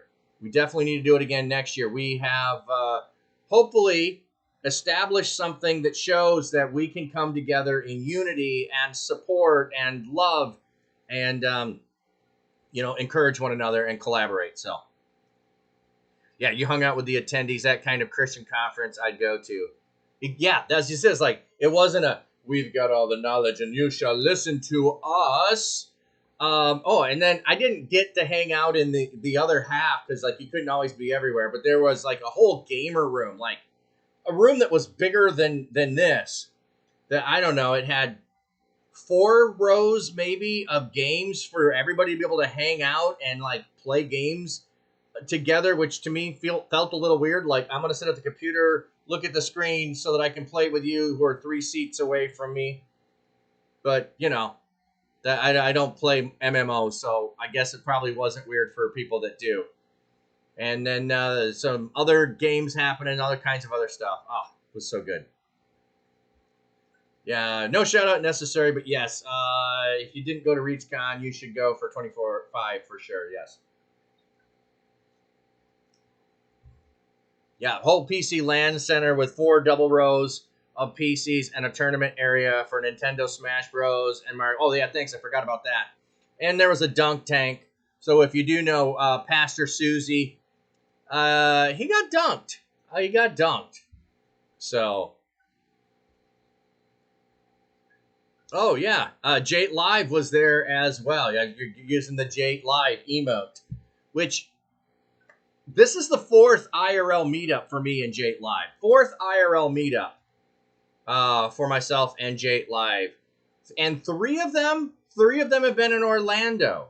So, and I believe I will see him again in November. Seven Admirals put on an awesome tournament that had a mini sermon in between rounds of the tournament. Oh, cool. I wasn't over there. So that's awesome. Yes, NCMS in November. Yes, so I've been at ReachCon, NCMS, and Exponential Conference with Jate. So I'm trying to think. And then Matt and Bubba from Love Thy Nerd at NCMS will be the fourth time. The fourth time I will have hung out with them. So Jate's got one up on them. He went to ReachCon. They did not. If you know Matt and Bubba from Love Thy Nerd. So thanks for asking about ReachCon. Oh, by the way, let me show you this.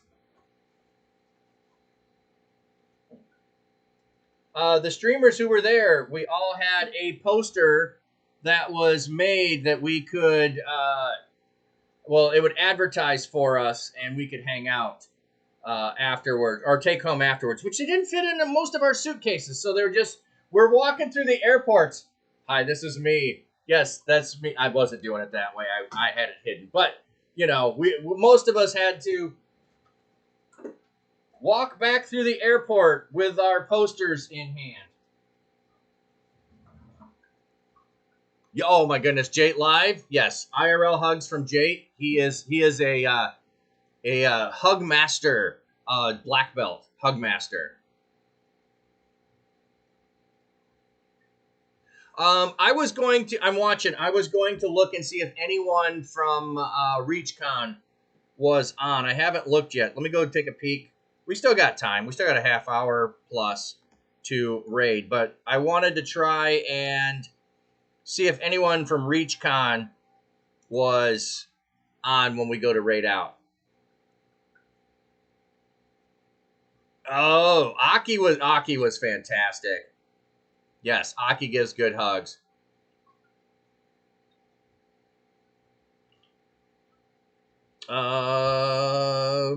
And if there's not someone from ReachCon that was there, P. Tony is on. I'm just looking at who's out right now, who was at ReachCon. P. Tony is. Z Sarah Yu is. I was shocked. I did not know Z Sarah Yu was going to be there. I was so excited to see her. And some of it, like my excitement level, is from how many years I've been following. So I've been following Z Sarah Yu for 3 years, and so that's why more excited to see her than some other people. Right now, that looks like those are the ones who were at ReachCon. Kit Beardstone was not at ReachCon, but he did make some swag for ReachCon. But he did not manage to get there. So, you talked to her sister for a while, but not her. It was interesting how that worked out, giving her sister doesn't stream. Well, and invited people from their community. So maybe her sister, I don't think I talked to her sister much at all.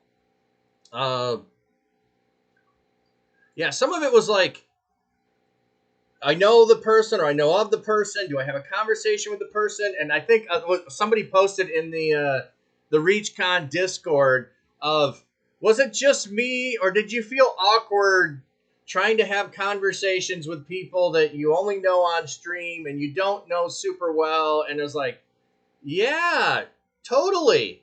It doesn't matter that I'm a pastor or I meet people all the time. There's still that level of, I don't want to dox you. I don't want to ask you stuff. I don't want to be the celebrity kind of, ooh.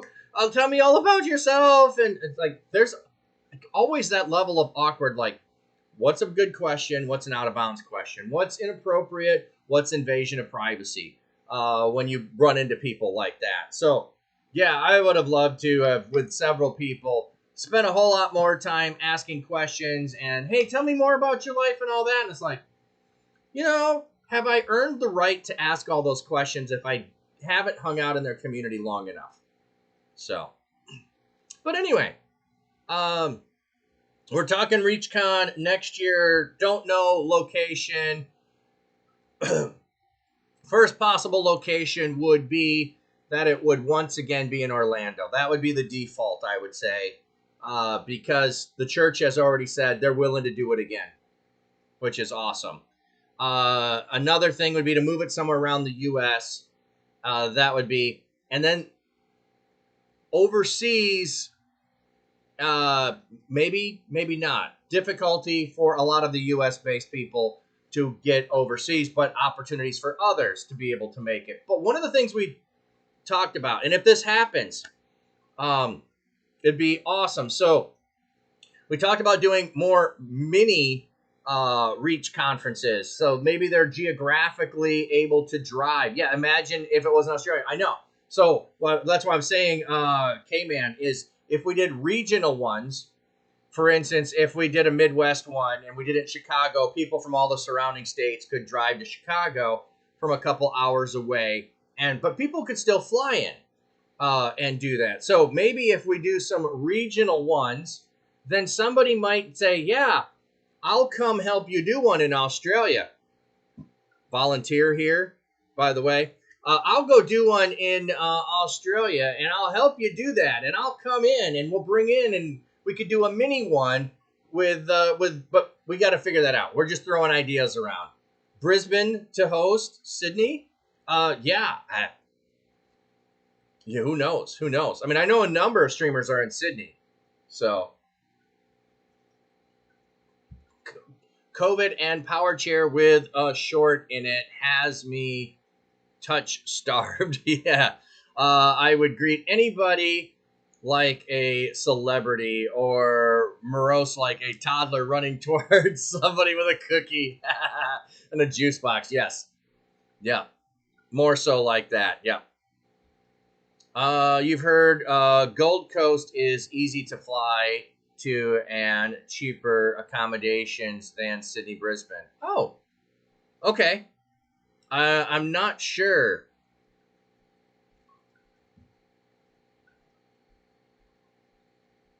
But if it was Sydney, you could drive there. Yeah. Yeah, I've not looked at flights for anywhere but Sydney and Brisbane. That's the only places I've ever looked at it. So maybe they are cheaper elsewhere. But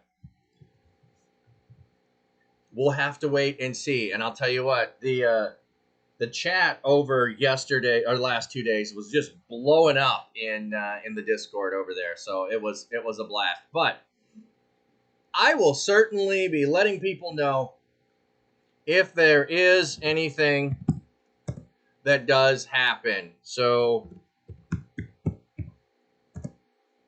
there's the info. You can still go check that out. Still get links to stuff.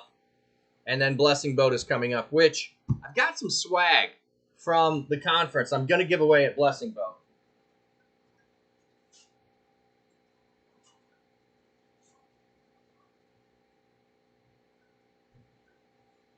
So if you don't know, you haven't heard of Gate Zero, it's a game in production that is going, like, this is my summary of it because I've played it. It's like Assassin's Creed with the traveling back in time, but this is one specific time you're traveling to, first century Jerusalem. And the reason you're doing that is because someone has a partial Bible that was passed down to them, but it's illegal to be Christian. The Bible is banned, and they're trying to figure out the truth, and they're trying to decipher the things that are missing. So you travel back in time. It's not an animus, but you travel back in time, and you go around Jerusalem. And while you're there, you get to learn things and try things and a whole bunch of other stuff. So they've got the temple complex built. That's pretty cool.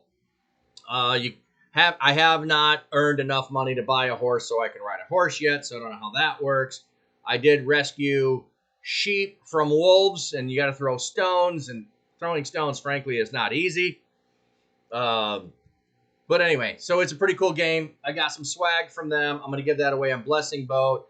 Blessing Boat is the 21st. I'll be streaming on my stream, and I'll be streaming on my other stream as well, which is One Dapper Koi Pond, if you want to check out the fishies. Pop Taterhead, welcome in. Flat Cap and Chad, let's make today a great day. Absolutely. Speaking of rescue sheep from wolves, people can be the sheep from the mobile in the mobile co-op. I know. I think that's cool on some level, but I don't know how cool it would be if you're streaming it, kind of a thing. But I did not try that, but I wonder how many other mobile things they're going to be able to put in there, because if it's just the sheep thing and that's the only mobile thing, I don't know how cool it is. But if there's other things you could do with the mobile along the way, which I hope they'll put in, then you could stay invested in the whole thing.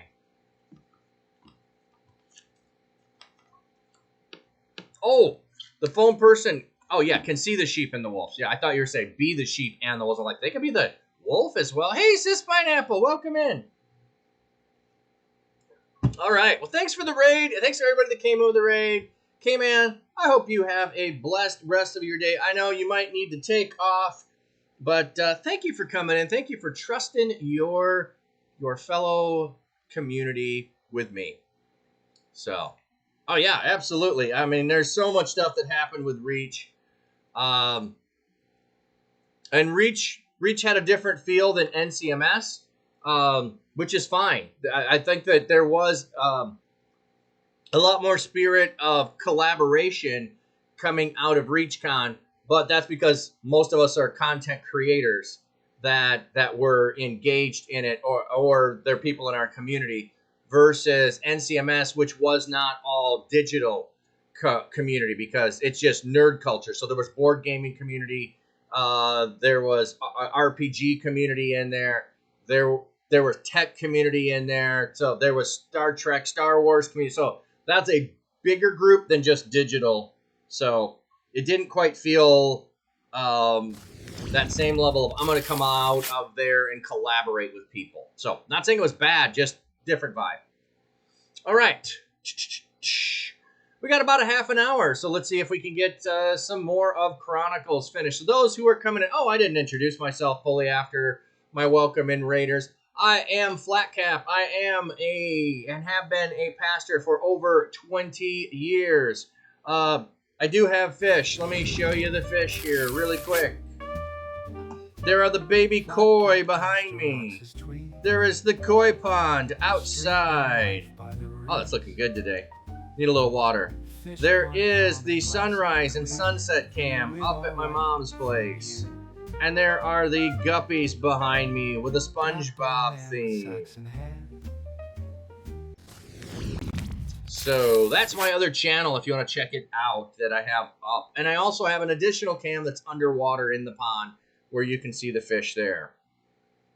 So what I do mostly is read through the Bible. We're reading through the Bible in a year on stream. This is the schedule, which we are way behind on. This is the month of August. We are in the month of September. We haven't even got to the start of the month yet. So it's the 10th. We're farther than 10 days behind. That's all right. If it takes us 13 months to read through the Bible in a year, that's what we'll do. We're just going to keep at it. So we're in the book of Chronicles. The book of Chronicles is an assessment of the spiritual condition of God's people throughout history, and we're being reminded of all of this as they return from exile. Yes, hashtag catch up. Rabbit trails here. Oh, yes. Good stuff. So we're in the middle of Kings, and we have northern kings are only mentioned when they are connected with something that happened with the southern kingdom. Otherwise, they're not being included anymore in the story. And we just had a king that was killed off. So we're starting with a new king. Amaziah was 25 years old when he began to reign, and he reigned for 29 years in Jerusalem. His mother was Jehoiada. I keep wanting to put a Yah in there. It's Jehoiada, who was from Jerusalem. He did what the Lord approved, but not with wholehearted devotion, with a complete heart. When he had secured control of the kingdom, he executed the servants who had assassinated his father, the king. So he waits till he has full control, and then he executed those two people that had done it. And we had the names of them. We looked them up. One was Zabad. He was Zabad and Jehozabad. So, but one was a Moabite and the other was an Ammonite. At least their mothers were, and they were servants. So that's right there. We can go look that back. Your side by side is at Logos. No, it is netbible.org. Thanks for asking. So it is the New English translation, or net as in internet. And it has footnotes along the side. And it is a very scholarly put together version. So it gives you footnotes about why they choose the words they choose. It will give you like the wholehearted devotion there, like all the days. It gives variants of things. It gives what the literal is, or it will give you explanations of. We have a lot of different discrepancy in the text. So, and B. Gilbert, the reason I use Net Bible, and when I go over to look up names, this is blueletterbible.org, is because I want whoever's watching me to be able to do this if they're not watching me. Like, these are free resources. I use free resources not because they're the best, because everyone can access them. No, there's no limitations, no barriers to being able to study God's word that way. But Logos is good stuff. I have no issues with Logos other than its availability and transferability to the new computer that I every time I get a new computer. I'm watching. And the occasional pondering, Bible wrestling, and word definition search, breaking down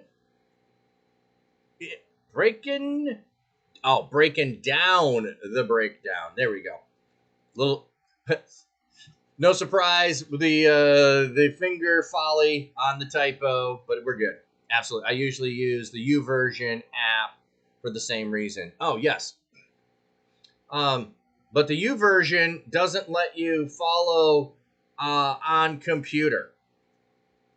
Yeah, I should do that. I should put a command together. I'm watching. So remind me on Thursday, if you will, or send me a message in the Discord to make a command for resources. Make a resources command that like I use, and then I can put up there what resources I'm using. It does, but not when you share it, unfortunately. Okay. Because I tried to do the reading the Bible in a year, and that's why I have to go and copy it all and type it out by myself, because I could not get it to open up in the Bible app online. It wouldn't give me the reading plan to follow along on the computer. And I'm like, I don't want it on my phone. But whatever. Okay, back to the story at hand. He executed the servants who assassinated his father. However, he did not execute their sons. He obeyed the Lord's commandment as recorded in the scroll, the law of the scroll of Moses. Fathers must not be executed for what their sons do, and sons must not be executed for what their fathers do. A man must only be executed for his own sins. Okay, so execution is a different level of punishment. It doesn't mean that punishment can't happen and be communal, which we were talking about in the previous chapter. But here we're talking execution. They didn't do it. Their dads did. So there's no retribution in that way. Maybe I'm watching you people can do add command, add resources, and what you want to say, assuming you're using stream elements. It'll be slightly different syntax. with other bots. Oh, yeah, I am. Oh, no worries on the derail. I know there's a lot of other things that can happen. I have not explored or done them all, so. But thanks for the suggestion. Amaziah assembled the people of Judah and assigned them by families to the commanders of units of 1,000 and the commanders of units of 100 for all Judah and Benjamin. He counted those 20 years old and up and discovered there were 300,000 young men of fighting age equipped with spears and shields. He hired 100,000 Israelite warriors for 100 talents of silver. Interesting. Big Gilbert. I'm a pretty mid mod. I'm more of a greeter than anything else. I'm still learning some of those, but thank you. Yes. Yes, there's no such thing as a mid mod. You are all awesome, and no doubt totally appreciate it. And I want my mods, and I love them all, to use their gifts and talents. And if their gift and talent isn't tech, they are doing so much more. So. Hospitality is one of the best gifts there is. So anyway, he hires Israelite warriors. I wonder if this is going to be a negative thing, because 2 kings had problems when they collaborated with Israel, and I think 2 kings had problems when they were intermarried with Israel. So we should be on high alert. We're hiring Israelites. That's the northern kingdom, not the southern kingdom. But a prophet visited him and said, "O king, the Israelite troops must not go with you, for the Lord is not with Israel or any of the Ephraimites." See, I told you this might be a problem. Even if, even if you go and fight bravely in battle, God will defeat you before the enemy. God is capable of helping or defeating. Ooh, interesting. Oh, to cause to stumble. Oh, okay. Oh, you're absolutely welcome. Amaziah asked the prophet, "But what should I do about the 100 talents of silver I paid the Israelite troops?" The prophet replied, "The Lord is capable of giving you more than that." So Amaziah dismissed the troops that had come to him from Ephraim and sent them home. They were very angry at Judah and returned home incensed. Like, you hired us to do a job, you paid us, but we didn't get to do the job.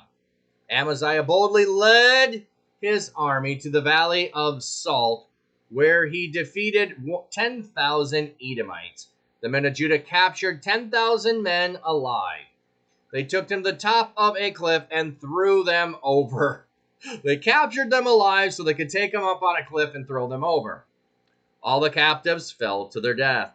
Now the troops Amaziah had dismissed and had not allowed to fight in battle raided the cities of Judah from Samaria to Beth Horon. They killed 3,000 people and carried off a large amount of plunder. Yeah, we all have imposter syndrome about something. I'm beginning to learn that. Yeah, pretty much I have limitations. Warn folks in advance. Oh, yes. Both are true, I think. Both are true, I think, at times. So, you go and you do something that God is not in favor of, and you try to correct it, doesn't mean there are no consequences for the thing that you did. So, they still come and attack because they got paid to do war, so they're going to war. So these people were not adjudicated. No, they were not adjudicated. Nice. When Amaziah returned from defeating the Edomites, he brought back the gods of the people of Seir and made them his personal gods. Oh my goodness. Doofus much. Oh.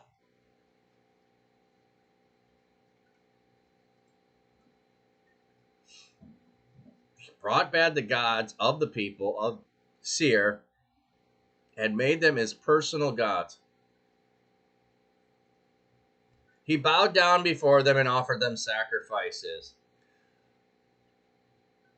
surprise, the Lord was angry with Amaziah and sent a prophet to him who said, why are you following these gods that cannot deliver their own people from your power? Like, you defeated the people that worship these gods. Why would you pick?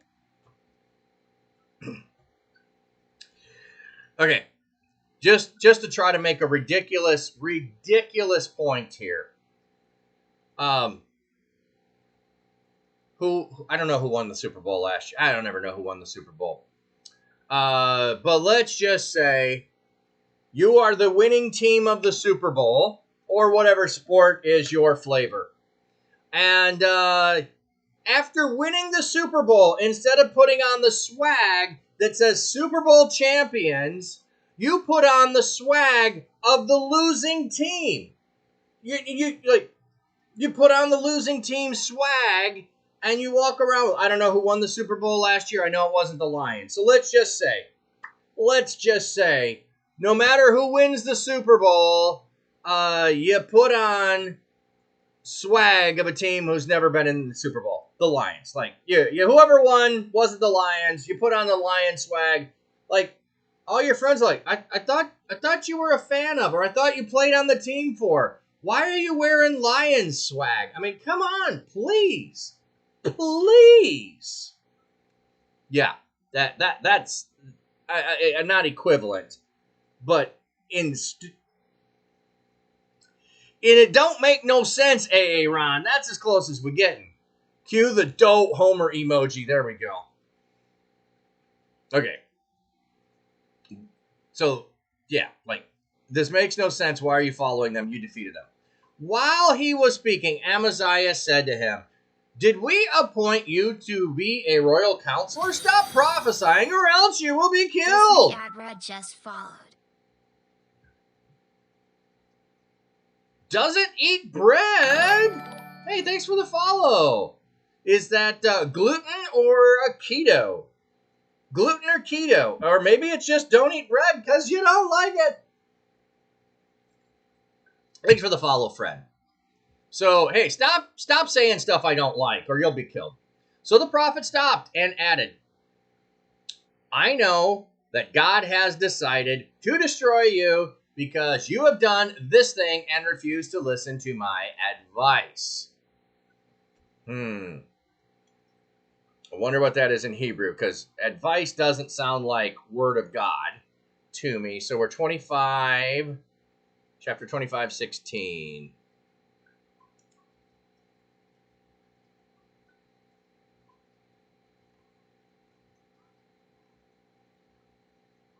Counsel. Okay, so what's the word for counsel there? I can see how that could go in the direction of advice. Isa gonna tell you what to do. Strong's H 6098. Eitzah. Counsel, advice, purpose. Okay. Fair enough. Just advice sounds more personal than counsel sounds like wisdom to me. But that's a my problem. Okay. After King Amaziah of Judah consulted with his advisors. Okay, so that's where they're going with advisors instead of counselors. They're doing advice. They're being consistent. I got you. He sent his message to the king of Israel, Joash, son of Jehoaz, the son of Jehu. Come face me on the battlefield. King Joash of Israel sent this message back to King Amaziah of Judah. A thorn bush in Lebanon sent this message to a cedar in Lebanon. Give your daughter to my son as a wife. Then a wild animal of Lebanon came by and trampled down the thorn bush. You defeated Edom, and it's gone to your head. Gloat over your success, but stay in your palace. Why bring calamity on yourself? Why bring down yourself and Judah along with you? Uncle Mario, since you were referencing AC earlier. Yeah.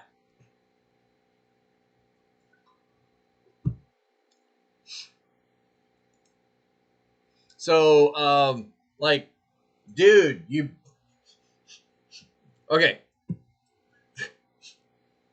Who shall we pick on? Who shall we pick on?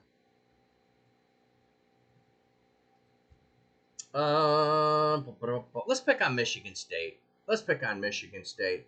It'd be like, if Michigan State won a big game this year and then started talking like, we're gonna be national champs. Like, Michigan State is not gonna be national champs. Not this year. I would love to see them, do well. Fare thee well, little brother. But no, you ain't gonna be national champs. No matter if you beat Big Brother or you beat anyone else, you can't run the tables. Yeah, you get a good victory. Nah, you beat up an out of state team with just settle down. Settle down. Have they ever been national champs? Pop, Taterhead. I know they have in basketball and in other sports. I do not know about football. I don't know if they've ever been in football. I know they've had some good runs, but if they have been, I would go back and look, quite a while ago. Oh, I see. We got the ads coming in. Sorry, everybody. We got the ads coming in. So there's the guppies. There's the koi. So I'm going to get up and feed the koi. Fish pond calm and glassy clear. View it all right from here. Dapper man with sax in hand plays tunes by his quiet land. Acoustic guitar in the breeze serenades the fish with ease. Watch the fish, they swim along to the rhythm of his song. Flatcat Pastor shows the way. Stream it live, come what may. With his cam, he shows it. All right, ads. We should be coming back. So Pop, you're a PSU fan. Got some respect for PSU. They've been national champs. Michigan's been national champs. The state that starts with a vowel and ends with a vowel has been national champs. Nebraska's been national champs, and then some of the new Big Ten schools have been national champs. So, yeah, $12 for Turbo. Do I have a favorite color? Yellow, or maize. That brightness of a yellow would be my favorite color, followed by purple. So,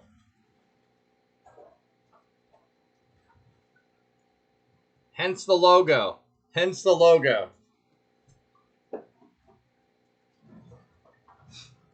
Great color choices. Yeah.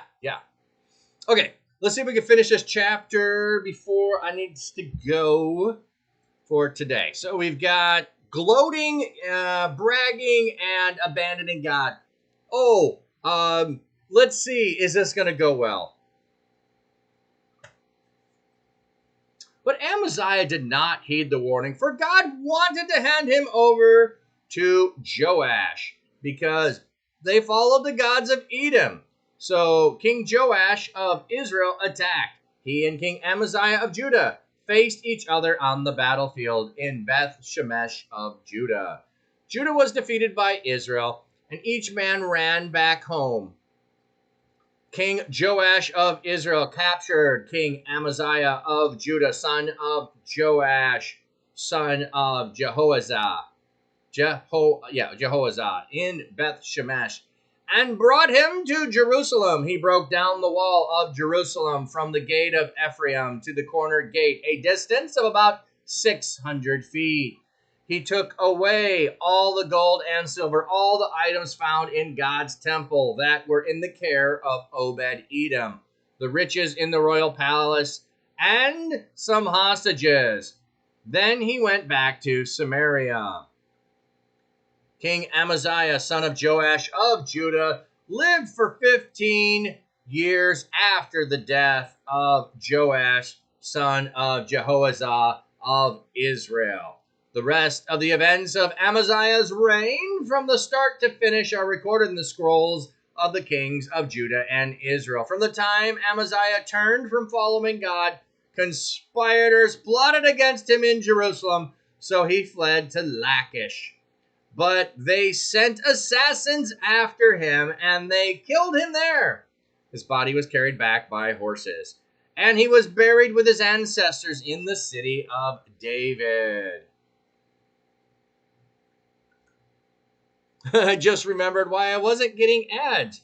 Started a 7-day trial of Turbo yesterday. It's nice, but a bit confusing to me with my iffy memory. I kept wondering, wait, is this a new mod perk? That would be awesome.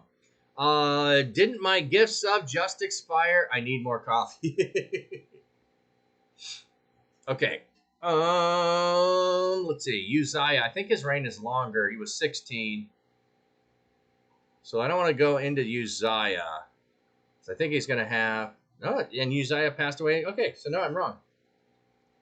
But anyway, I don't think I want to go into Uzziah. So we're through 25.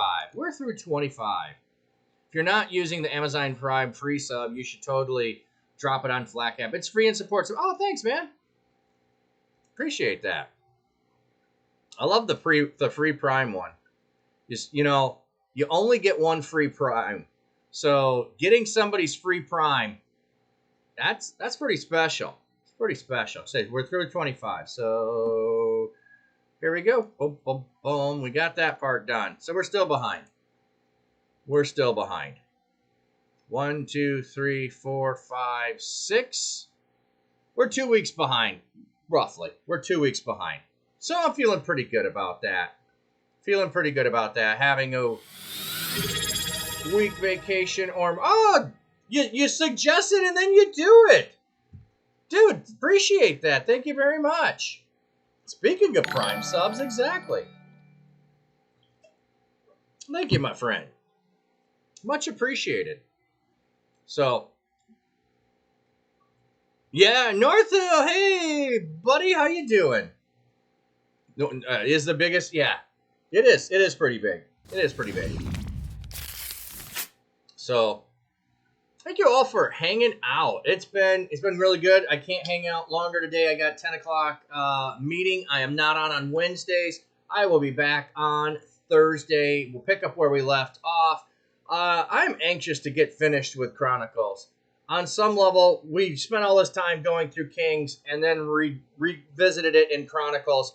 I think the next time I read through the Bible in a year, I'm going to switch the order of that. I'm going to switch the order because I believe the Hebrew Bible, the Bible that the Old Testament that the Jews use, they move it to a different location. They move it not after 1st, 2nd Kings, 1st, 2nd Chronicles. You're reading history back to back. And history from a spiritual viewpoint in Chronicles. I feel like I want to read it after the prophets or a little bit later if it permits me to do that. So I might rearrange things next time we do that. I'm watching. I already gave it away. Also, this is on Amazon Prime trial. That isn't really worth it to me. So I'm not going to have it next month. Fair enough. Fair enough. I'm waiting for the Pastor North. Pastor North is here. Good to see you, friend. We had a raid today. We've had a bunch of followers. That's been awesome. Pasta. Sorry, I spelled it. I said it wrong. Pasta North. K-Man Aussie coming in with the raid. A bunch of new followers. Thank you all for the follows. I appreciate that very much. Yes, I know you well. We've hung around a bit. We talked a bit about ReachCon. It was fantastic. I can't wait till the next time that happens. I'm looking to do some collab stuff I wasn't thinking about doing. Got to figure some of that out. My Discord is probably blowing up with people's commenting over in the ReachCon Discord. But anyway, thank you all for being here, spending time in God's Word. I love doing this in community. Sorry, I think I got something. There we go. It's one of the best ways, I think, to do God's word. Not a monologue of what I studied and me telling you what you need to do. Us engaging in God's word together, spending time reading it, having side conversations, engaging in what does it mean and how do I do it, reading it again and again and again, reading from different people, going and saying, I'm not sure that what you said is right, and exploring it. I think that's one of the best ways. Yes, I did. I did meet Destro. That was pretty fun. Met quite a few people and hung out. So it was totally a blessing to be there. Such a spirit of collaboration and unity and support. And I know it's Southern accent, but I just didn't pronounce it the same way that because there's Texas Southern and there's Georgia Southern. Georgia. Depends on what syllable you want to put the emphasis on. So, I'm more familiar with the Texas drawl. Not that I do it well, but let me send you all off with a blessing, and let's find someone to raid. May God seeking comfort find you. May his loving arms bind you. May his might protect you. May his wisdom direct you. May the joyous love of Jesus Christ be with you and all those you know, both now and forevermore. Amen. Thank you for being here.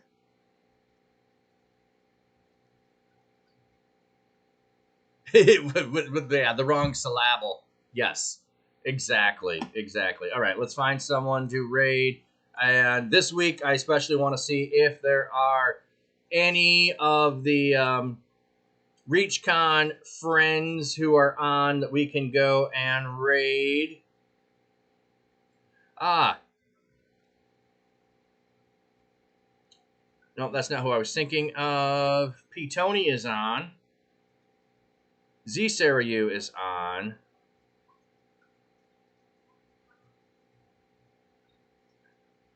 So they're still on. Those two are on. So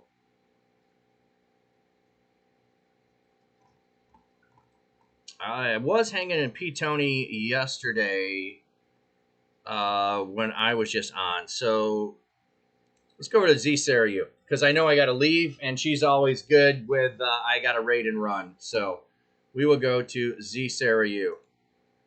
So let's go and be a blessing to everyone wherever we go today. Thanks for blessing my day. Dash the new pages, Chronicles, Gospels, prophets, sages, Leviticus, laws to Paul's fine phrases. Turning them corners, no spiritual mazes. Genesis to Revelation, soap divine, flipped in scripts, endless grace you'll find. Psalms singing sweet, unbroken lines, hitting that rhythm, wordplay refined. Anybody in here blessed? I'm blessed. Anybody in here blessed? I'm blessed. Bible in 1 year, we don't rest. Anybody in here blessed? I'm blessed. Wake up early, the dawn's light shimmers. Spiritual breakfast, soul food dinners. Isaiah's vision, Ezekiel's figures. Walk through the fire, no one limbers. Kings and judges, prophets profound. Plow in the word, no mythical ground. Verse after verse, wisdom's bound. Heavenly soundtrack, soul's urban sound. Anybody in here blessed? I'm blessed. Anybody in here blessed? I'm blessed. Bible in 1 year, we don't rest. Anybody in here blessed? I'm blessed. No shortcuts, all divine routes. Listen to the whispers, no room for doubt. Parables drop stronger than gold faucets. Souls hydrated from divine prophets. Study the book, change perspectives. Carefully crafted, not too subjective. A year to reflect, learn and perfect. Patterns of grace that time can't deflect. Old Testament drops, deep and so real. Kings and warriors, covenant seals. Split that Red Sea, divine reveal. Commandments written, not made of steel. Bethlehem birth to cross on the hill. Unfolding the blessings, pastor with skill. Scripture flipped, every verse fulfilled. From Eden's garden to Jerusalem's thrill. Anybody in here blessed? I'm blessed. Anybody in here blessed? I'm blessed. Bible in 1 year, we don't rest. daily